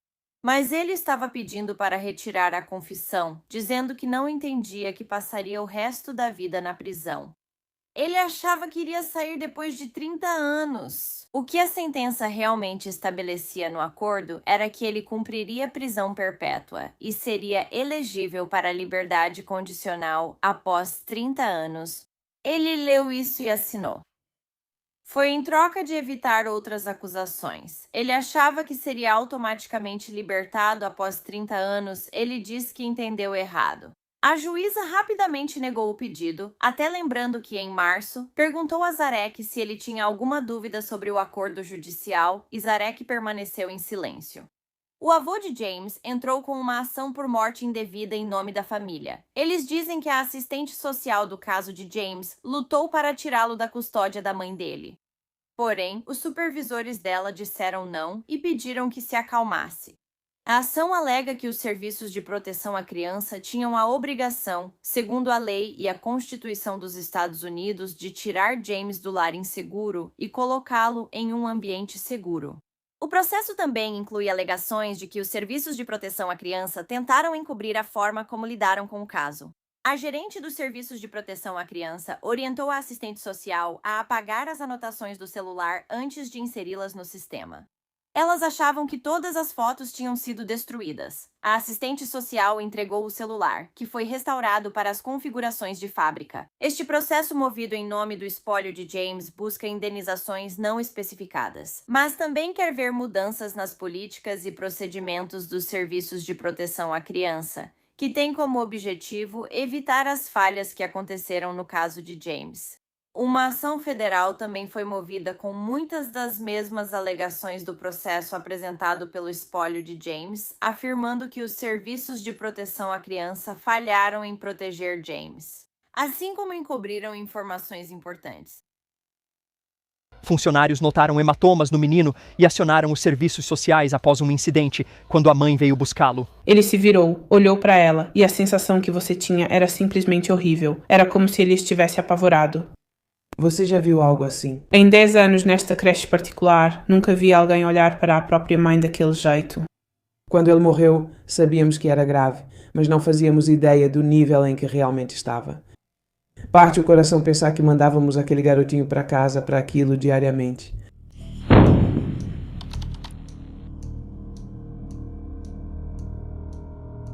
Liam Fee nasceu em 12 de agosto de 2011, filho de Rachel Trelfa e Joseph Johnson, em Ryton, que é uma vila em Tynanware, na Inglaterra. Ele tinha 2 irmãos gêmeos mais velhos e diziam que Liam era alegre, adorava dançar e brincar com outras crianças. Os pais de Liam se conheceram em 2005 e logo foram morar juntos. Em 2007, eles tiveram os meninos gêmeos e alguns anos depois, em 2011, teriam o Liam. Mas apenas alguns meses depois que Liam nasceu, em dezembro de 2011, Rachel deixou Joseph por uma mulher chamada Naomi Fee. E em janeiro de 2012, as duas, que estavam desempregadas, se mudaram para Thornton Fife, na Escócia. Mas apenas 4 meses depois que Rachel deixou Joseph por Naomi, ela voltou para Joseph, tentando consertar as coisas e dizendo a ele que Naomi a tratava mal. A tentativa de reconciliação do casal não funcionou, no entanto, e logo Rachel voltou para Naomi na Escócia, levando seus 3 filhos com ela. Nesse momento, Rachel também impediu Joseph de ver seus filhos. Liam tinha uma babá chamada Heather Farmer, que morava em Fife, e ela começou a cuidar dele em sua casa em julho de 2012. Quando Heather começou a cuidar de Liam, ele era feliz, adorava cantar e brincar com outras crianças, mas logo ele começou a ficar retraído e quieto. Heather também começou a notar hematomas no corpo de Liam. Ela passou a suspeitar que alguém machucava Liam em casa quando ele apareceu em sua casa, em janeiro de 2013, com arranhões e hematomas no rosto. Isso foi pouco tempo depois de ele ter aparecido na casa dela, alguns dias antes, com a testa machucada e um olho roxo.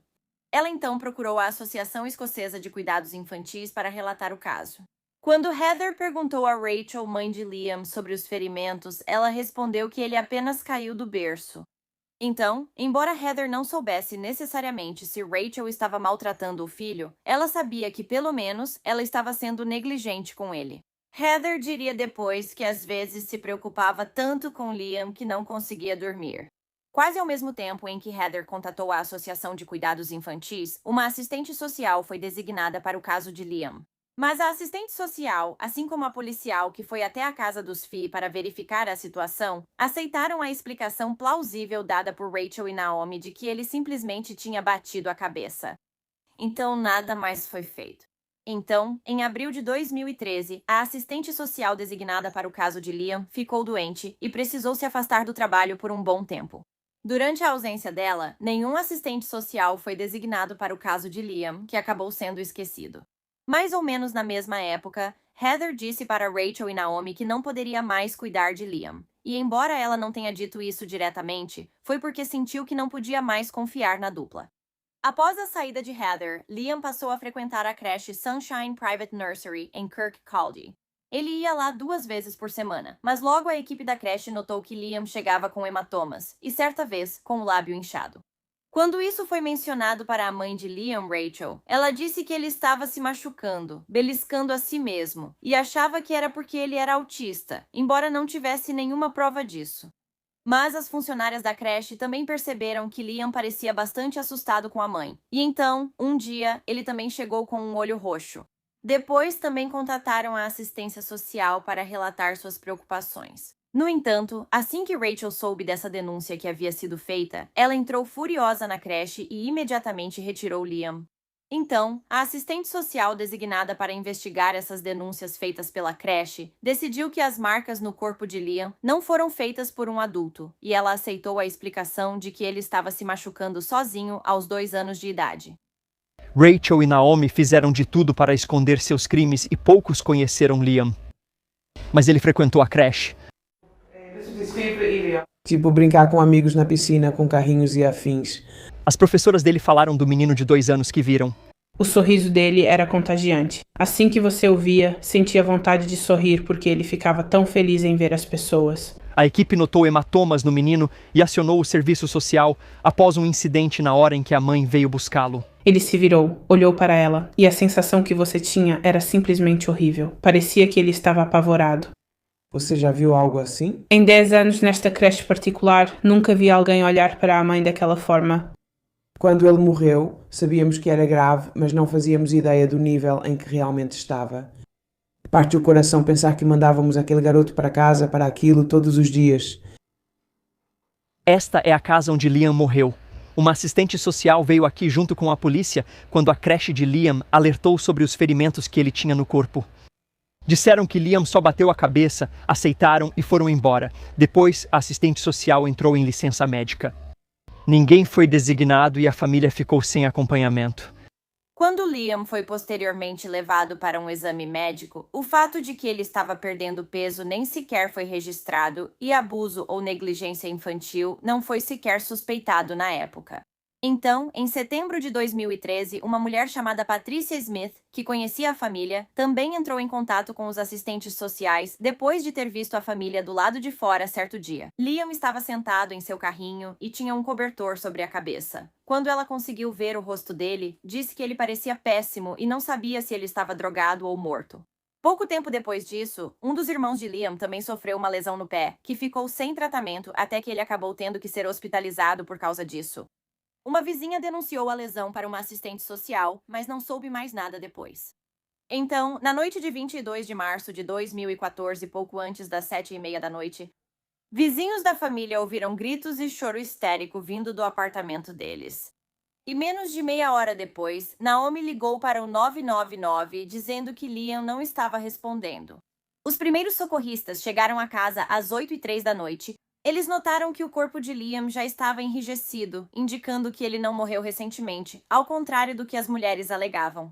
Agora, Naomi e Rachel também inventaram uma história para os primeiros socorristas e para a polícia.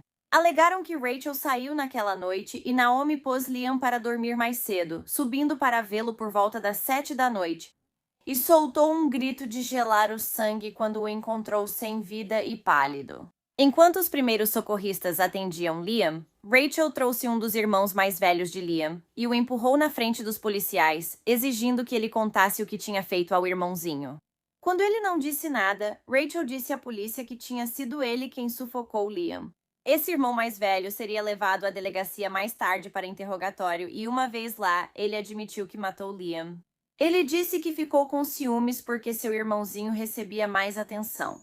No entanto, mais tarde, quando a autópsia de Liam foi concluída, ficou claro que ele não havia morrido por asfixia. Quando o corpo de Liam foi examinado, foi descoberto que o coração do garotinho havia se rompido devido a múltiplos golpes em seu peito. A patologista descobriu que ele tinha mais de 30 ferimentos diferentes, incluindo um fêmur fraturado e um braço quebrado. Os ferimentos de Liam eram parecidos com os de vítimas de acidentes de carro com lesões graves por impacto. A autópsia também determinou que o peso corporal dele estava extremamente baixo, ainda mais baixo do que estava 8 meses antes. Pouco tempo depois de sua confissão inicial, o irmão mais velho de Liam diria que inventou toda a história e que não tinha matado Liam. Ele disse que naquele dia, Naomi na verdade o arrastou para o quarto do irmãozinho e mostrou o corpo sem vida de Liam, dizendo: "Olha o que você fez com ele." Ele disse que Naomi então pegou sua mão e a enfiou na boca de Liam, dizendo: "Você matou o Liam", tentando deixar vestígios do DNA do menino para que pudessem culpá-lo depois. A polícia analisou o histórico de buscas de Naomi e Rachel e encontrou evidências comprometedoras. Dias antes de Liam morrer, as duas usaram o Google para pesquisar morfina para crianças. A assistência social pode entrar na minha casa, uma fratura no quadril se cura sozinha. Esposas podem ir para a prisão juntas? E é possível morrer de fratura no quadril? Então, claramente, Liam sofreu alguns dos ferimentos dias antes de sua morte, o que o deixou em grande agonia. Em vez de levá-lo ao médico, a dupla pesquisou no Google: quanto tempo se vive com um osso quebrado? À medida que as evidências contra ela se acumulavam, semanas após a morte de Liam, Rachel e Naomi foram interrogadas separadamente como suspeitas. Por algum motivo, só seriam presas pela morte de Liam em agosto daquele ano. Após a morte de Liam, a polícia cumpriu o mandado de busca na casa dos Fees e encontrou diversas evidências de tortura e abuso que vinham acontecendo ali. Entre os itens havia uma corrente pesada, grade de lareira de metal, abraçadeiras plásticas e cintos usados para montar uma gaiola. Na casa, foram encontrados muitos ratos de estimação, cobras e cachorros. Uma investigadora da SPCA entrou na casa e removeu sozinha pelo menos uma dúzia de cobras. Assim que a polícia conversou com os irmãos gêmeos de Liam, ficou claro que Naomi e Rachel vinham realizando ataques constantes contra os 3 meninos há anos. Ambos os irmãos de Liam foram interrogados separadamente durante semanas por uma assistente social e uma policial. Aos poucos, eles ficaram menos retraídos e assustados, passando a contar sua história. Uma criança relatou ter sido forçada a passar a noite em uma gaiola improvisada, com as mãos amarradas para trás com abraçadeiras plásticas. Ele também disse que suas mãos e pés, que tinham sido amarrados com essas abraçadeiras plásticas, inchavam tanto que Naomi o chamava de mãos de pudim. Bem, eu realmente não sei o que isso significa, mas, em uma ocasião, o menino foi amarrado a uma cama no quarto de Naomi e Rachel, e havia cobras naquele quarto. Naomi disse a ele que a jiboia comia meninos pequenos. Assustado, esse menino elaborou um plano de fuga e tentou escapar de casa 3 vezes, mas foi pego todas as vezes, trazido de volta e espancado. Ele também falou sobre como Naomi o socava e pressionava o pé no pescoço dele com tanta força que ele desmaiava, ou, às vezes, via luzes muito brilhantes. Esse era o garotinho que também teve uma lesão no pé em janeiro de 2014, mas além de não lhe darem cuidados médicos a tempo, Rachel e Naomi também pisaram e apertaram o pé machucado dele. Os 2 meninos também disseram que eram obrigados a tomar banhos frios se molhassem a cama, o que era inevitável porque Naomi e Rachel não deixavam eles saírem do quarto depois de serem colocados para dormir à noite para ir ao banheiro. O outro irmão de Liam lembrou que teve que comer fezes de cachorro, o próprio vômito, e teve sua cueca suja esfregada no rosto. Naomi mostrou a um dos meninos um aparelho parecido com furadeira e disse que cortaria suas partes íntimas com ele. Ela mostrou à criança uma máquina parecida com serra e disse que a usou para matar o pai dele. Em um momento assustador, a dupla colocou uma gaiola cheia de ratos sobre a cabeça do menino. E ainda houve mais acusações feitas pelos irmãos de Liam sobre o abuso e tormento que eles sofreram. Esse abuso era extremo e interminável. Vizinhos disseram à polícia que não viam os meninos do lado de fora há meses, e quando os viam antes, as mulheres tentavam justificar os ferimentos de Liam dizendo que eram auto-infligidos e porque ele tinha autismo. Os detetives estavam percebendo que Rachel e Naomi eram muito próximas e que as crianças eram simplesmente um incômodo para elas. Mesmo com todas essas evidências vindo à tona, a mãe de Naomi, Janice Fee, afirmava que sua filha era inocente. Ela dizia saber tudo o que ocorreu na noite da morte de Liam. E eu tenho certeza de que ela sabia, porque naquela noite, Naomi ligou para ela às 19h36, às 19h42 e às 19h44. No entanto, essas ligações foram apagadas antes que Janice entregasse o celular à polícia. Então, às 20h50, houve outra ligação telefônica de Naomi para Janice, e Janice afirma que foi nessa ligação que ela soube pela primeira vez que Liam havia morrido. Ok, claro. O julgamento de Rachel e Naomi começou em abril de 2016 em um tribunal superior em Livingston. O casal foi acusado de assassinar Liam, além de maus tratos, negligência e abandono que provavelmente causariam sofrimento ou lesão desnecessária a ele. Entre janeiro e março de 2014, quando ele morreu, o casal realmente deixou Liam em um quarto escuro, sem qualquer estímulo físico ou mental, e também o drogavam para que ele dormisse. Eles também foram acusados de não buscar ajuda médica para ele de forma oportuna, além de serem acusados de crueldade e negligência em relação aos outros 2 meninos. Rachel e Naomi, obviamente, negaram as acusações.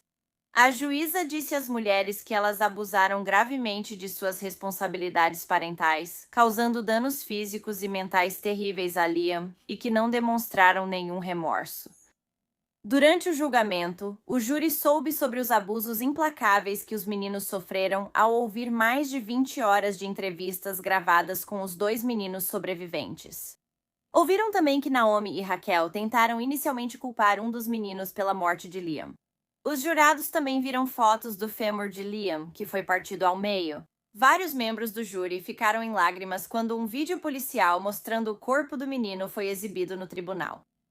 Ao depor, Naomi Fee, de 28 anos, afirmou ao tribunal que Liam nunca era punido em casa, pois não havia necessidade.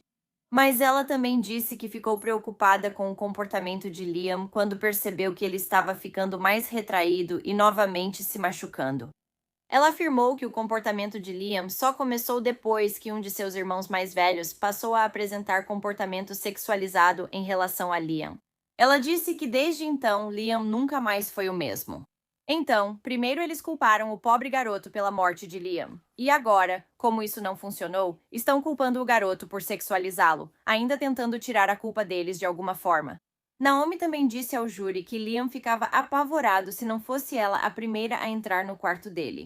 Ele não aceitava que mais ninguém entrasse e se jogava no chão, mordia os próprios dedos e se arranhava. Outra questão levantada no tribunal é que Naomi coordenava um grupo para crianças pequenas até 2011 e admitiu ter dado tapas em outras crianças sob seus cuidados.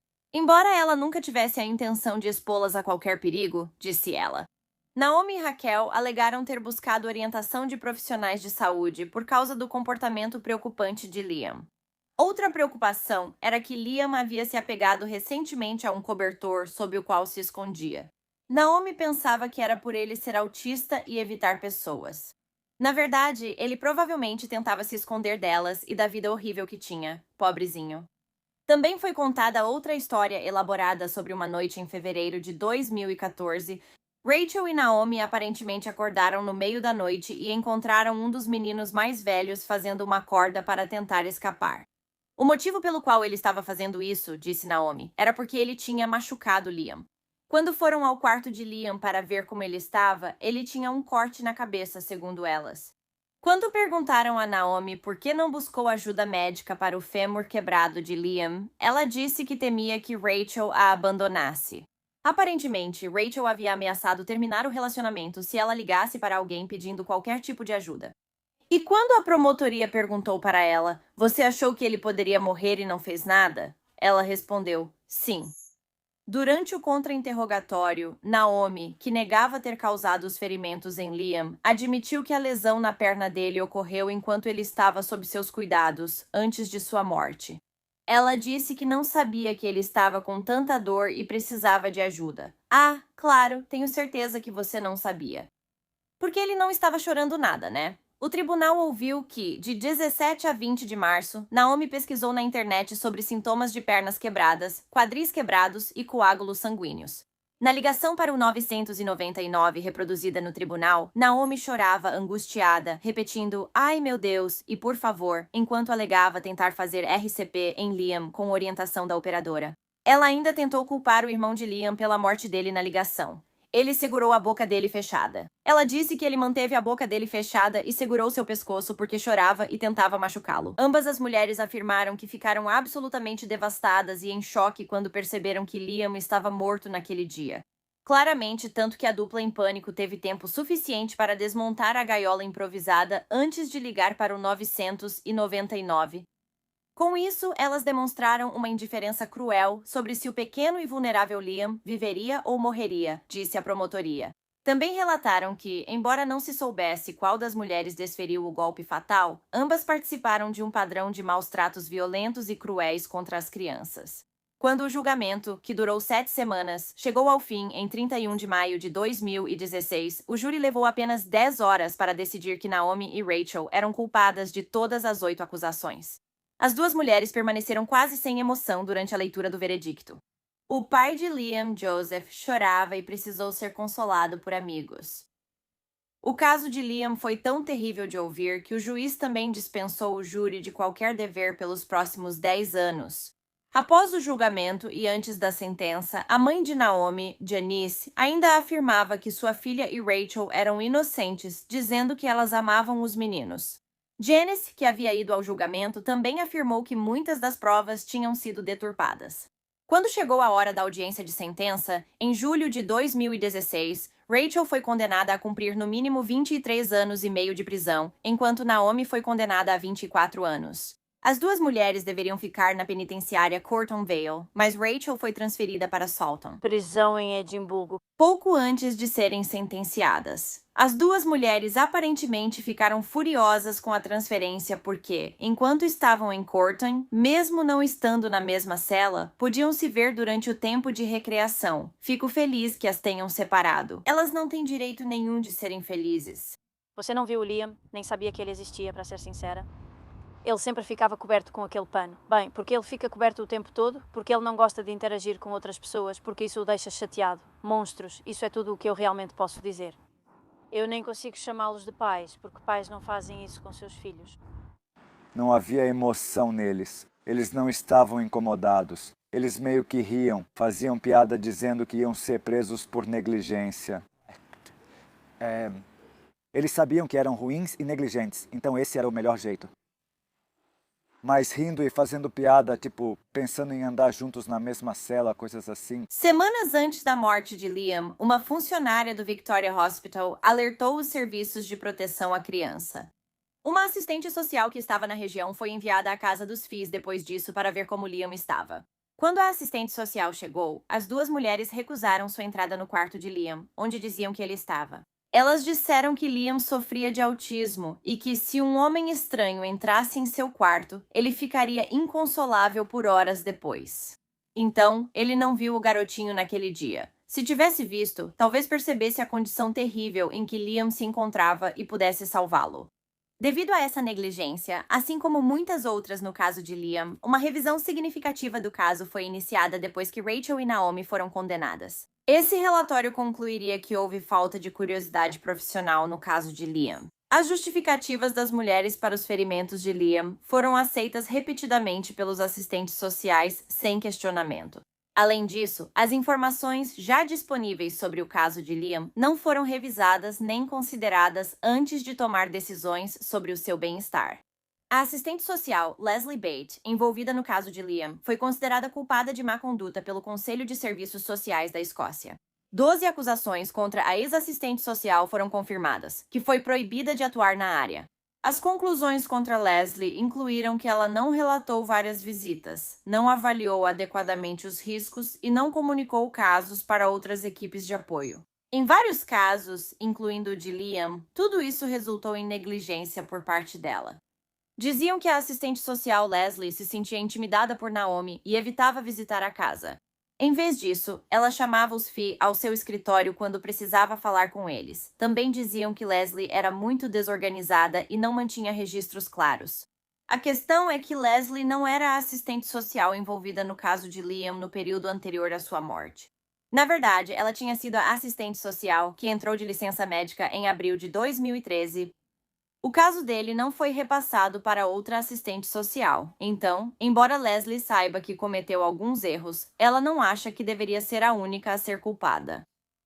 Um banco memorial em homenagem a Liam Fee foi instalado em um parque localizado em Fife. Uma campanha de arrecadação para o banco arrecadou mais de 800 libras, pouco mais de $1.000. O banco foi instalado no Parque Memorial de Thornton, próximo à área de recreação infantil. Bem, obrigada por ouvir toda a história de Liam hoje. O que esses 3 meninos passaram foi horrível, e os 2 irmãos mais velhos tiveram sorte de sair daquela casa vivos. Essas mulheres são absolutamente desprezíveis, e eu ouvi que Naomi, depois do julgamento, estava se gabando de ser a manda-chuva da prisão. É revoltante e enfurecedor que ela e Rachel tenham matado Liam, mas seria ainda pior agora se elas estivessem aproveitando a vida de alguma forma. Elas merecem passar pela mesma tortura que fizeram aqueles 3 meninos passarem, dia após dia. Então, se você gosta de True Crime e quer ouvir mais de mim, não esquece de clicar no botão de inscrever-se aqui embaixo. Ative as notificações para saber quando eu postar vídeos novos, geralmente 2 a 3 vezes por semana. Obrigada por assistir ao Wicked World Today. Até a próxima, se cuidem. Tchau!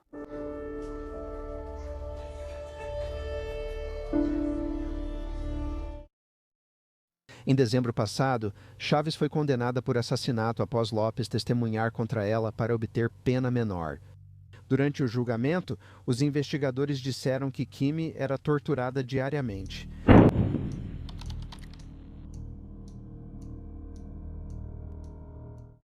Kimberly Lopes nasceu em 19 de junho de 2012, filha de Mira Chaves e Omar Lopes.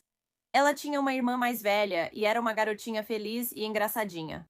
Diziam que Kimberly era um bebê calma e doce. Ela também adorava fazer barulhos engraçados e brincar na areia da praia. Ao nascer, Kimberly testou positivo para metanfetamina e maconha. Dias depois, foi retirada da mãe e colocada em uma família acolhedora. E Kimberly passou a viver com uma família acolhedora muito amorosa, Karen e Kevin Rogers. Ela prosperou em seu novo lar e seus pais acolhedores a adoravam. Nessa família acolhedora, ela tinha um irmão mais velho que adorava brincar com Kimberly. Porém, Kimberly foi reunida com seus pais em fevereiro de 2013, aos 8 meses de idade. Então, um dia, em julho de 2016, alguém ligou para as autoridades para avisar que estava preocupado com o bem-estar de Kimberly. Uma assistente social foi enviada à casa na altura do número 900 da Denver Place, em Oxnard, Califórnia, para verificar a situação. Como ninguém atendeu a porta, Kimberly nunca mais foi vista. Naquela época, disseram que Kimberly estava sob os cuidados do pai, Omar, e que a mãe dela, Mira, podia visitá-la, mas somente se a visita fosse supervisionada por Omar ou pela mãe de Mira.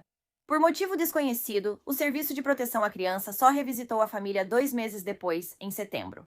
Desta vez, ao serem questionados sobre Kimberly, os pais disseram à assistente social que haviam entregado Kimberly a um homem que morava em Tijuana, que foi como um padrasto para ela. Quando as autoridades encontraram esse homem e sua família no México, ele afirmou não conhecer a menina e que nunca ouvira seu nome antes. Após isso, a polícia abriu um caso de desaparecimento e iniciou a busca por Kimberly. O Departamento de Polícia de Oxnard montou uma força-tarefa para tentar encontrar Kimberly e logo depois o FBI também se envolveu no caso. Ofereceram também uma recompensa de $10.000 por informações sobre o paradeiro da garotinha. A última vez que alguém viu Kimberly foi quando uma assistente social do Serviço de Crianças e Famílias do Condado de Ventura visitou a casa da família em 10 de março de 2015.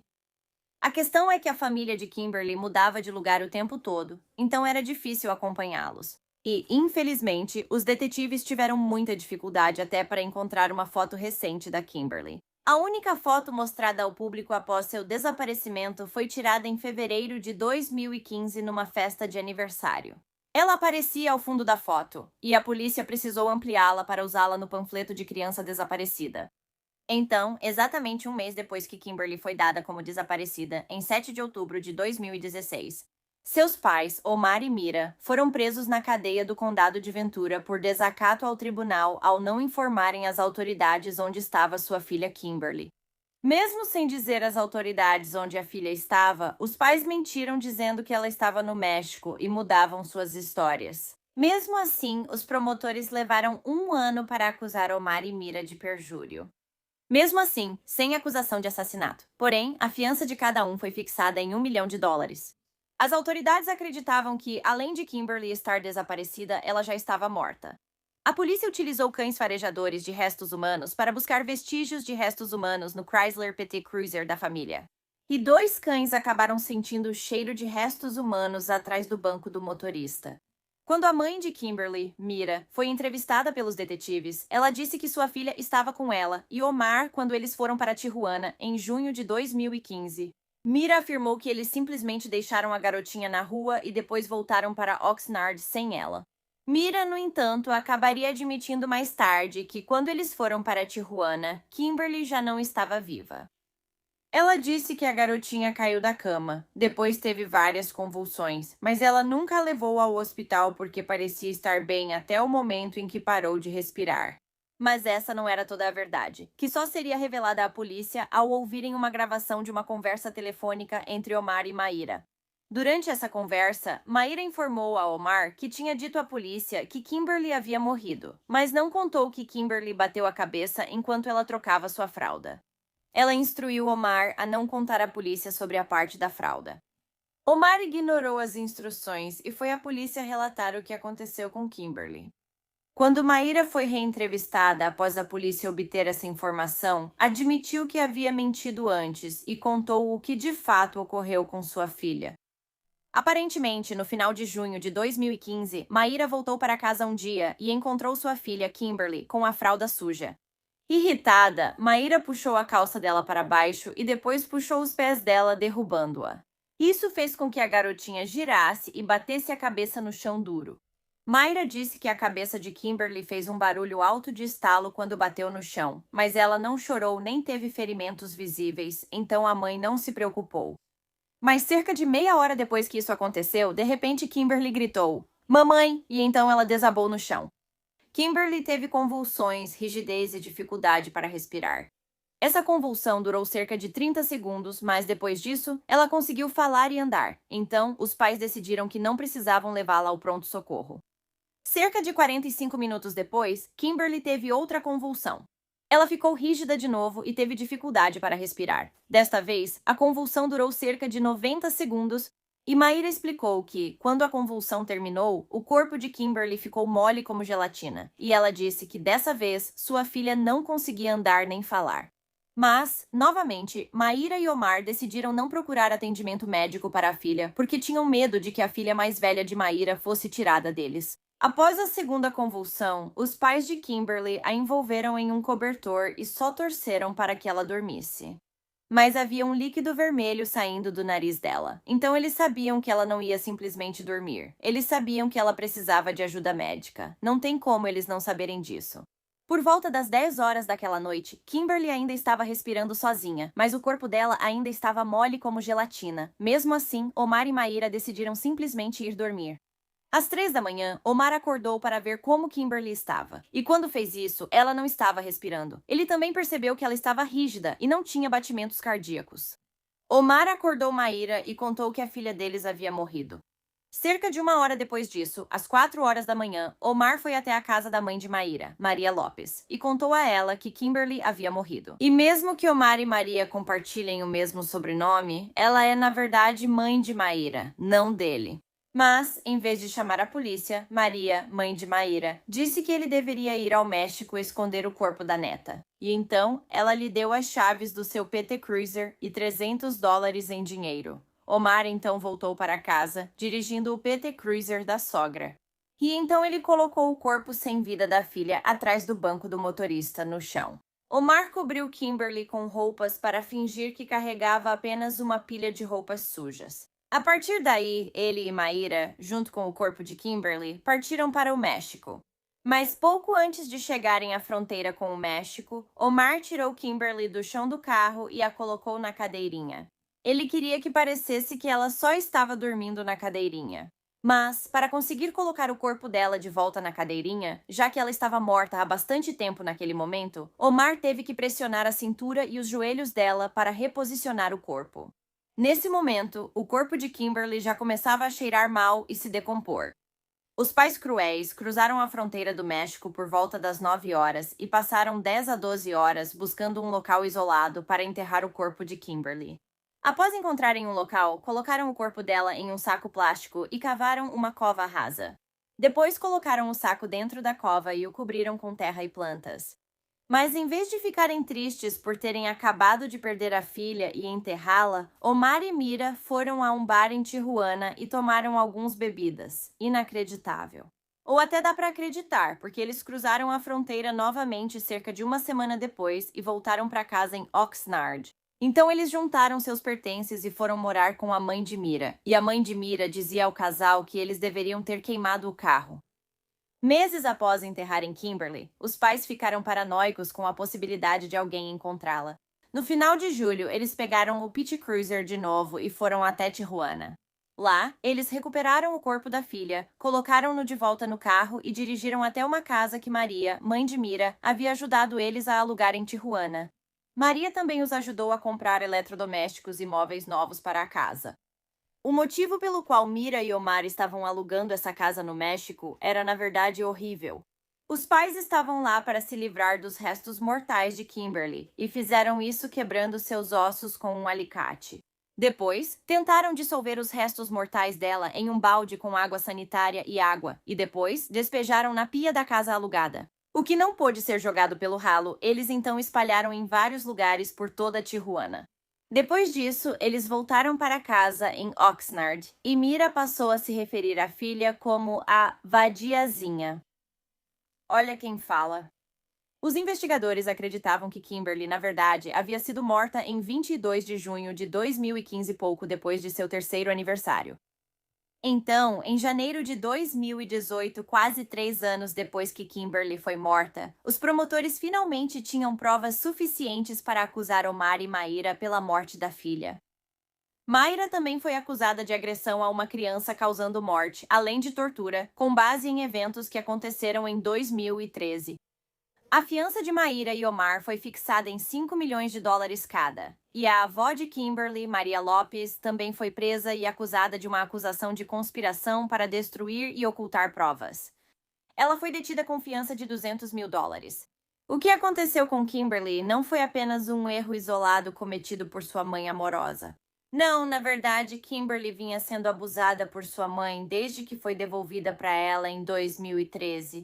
Na verdade, foi apenas alguns dias depois que Kimberly foi devolvida à sua mãe, Mayra, que ela começou a abusar da filha.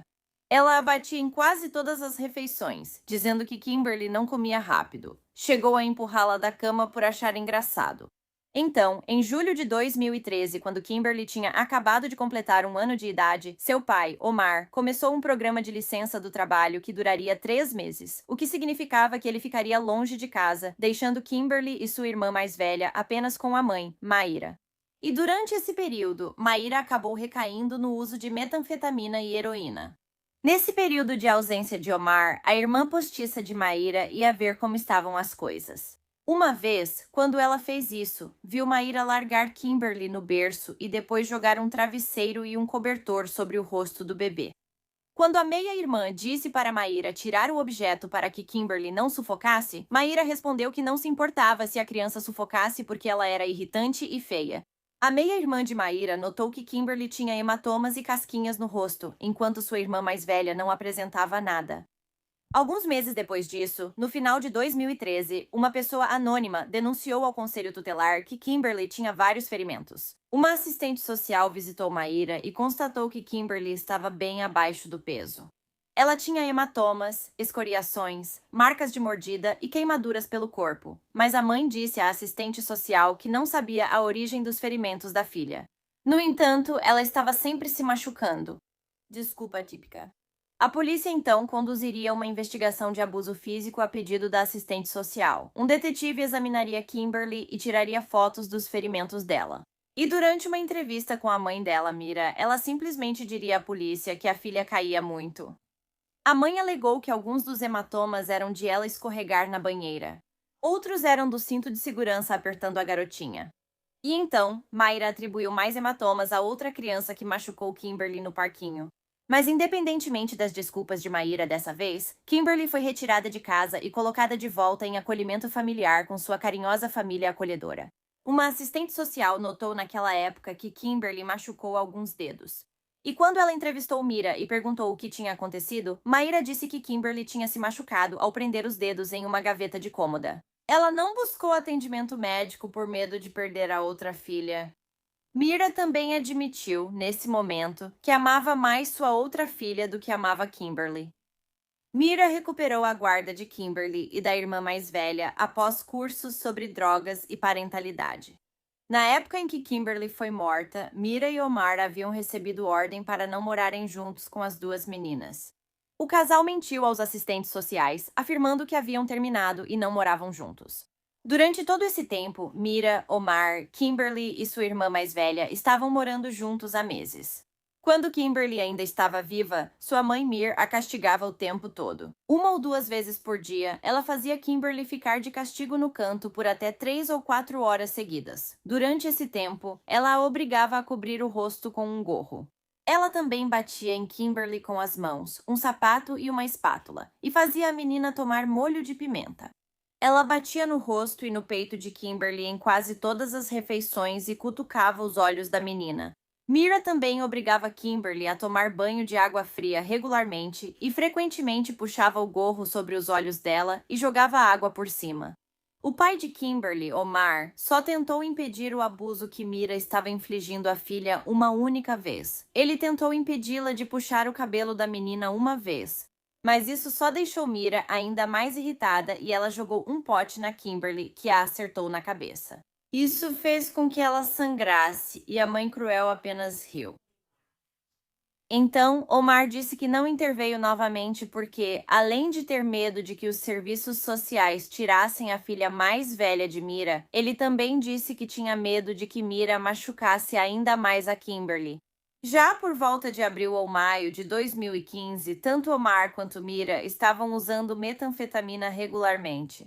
Também houve um momento em meados de junho em que Omar saiu de casa por um tempo e, ao voltar, viu que metade do rosto de Kimberly estava machucado. Então, em abril de 2018, Omar concordou em testemunhar contra Mira em troca de um acordo judicial.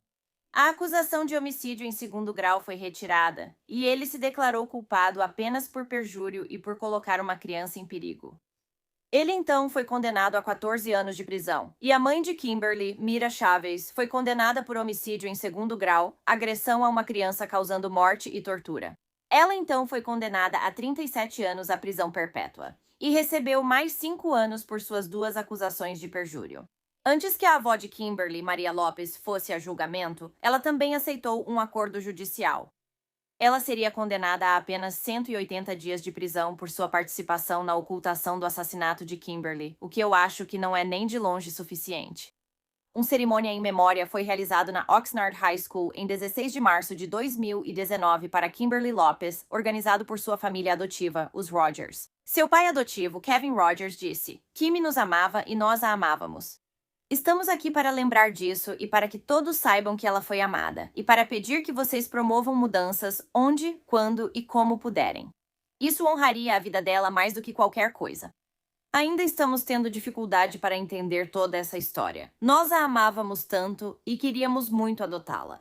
A família convidou todos os afetados pelo caso para se juntarem a eles na homenagem a Kimberly. Karen Rogers, sua mãe adotiva, disse diante dos enlutados: "Eu já tinha outros nomes escolhidos caso a adotássemos, mas esse era uma versão carinhosa e abreviada do nome que recebeu, mantendo sua identidade como nossa filha e protegendo sua privacidade como a bebê Kimberly em acolhimento familiar.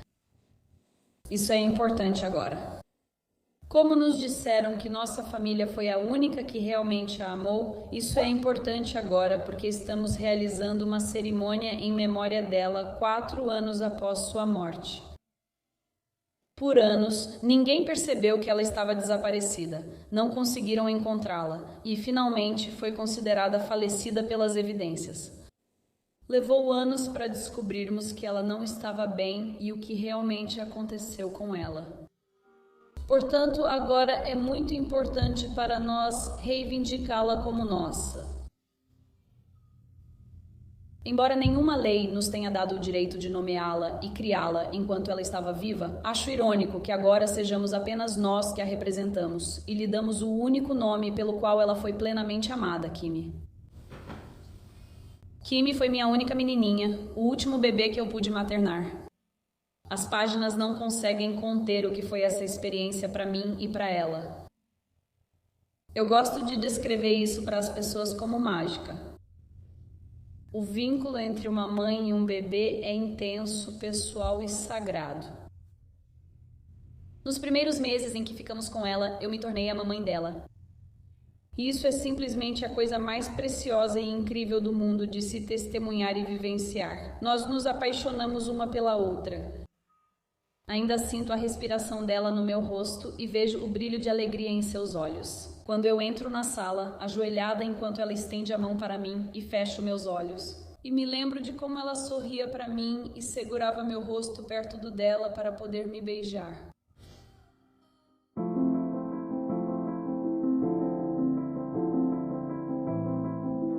Bem, obrigada por ouvir a história de Kimberly hoje. Esta é, infelizmente, mais uma história de uma criança que era desejada e amada por uma família carinhosa, mas que, em vez disso, foi devolvida aos seus pais cruéis e cheios de ódio.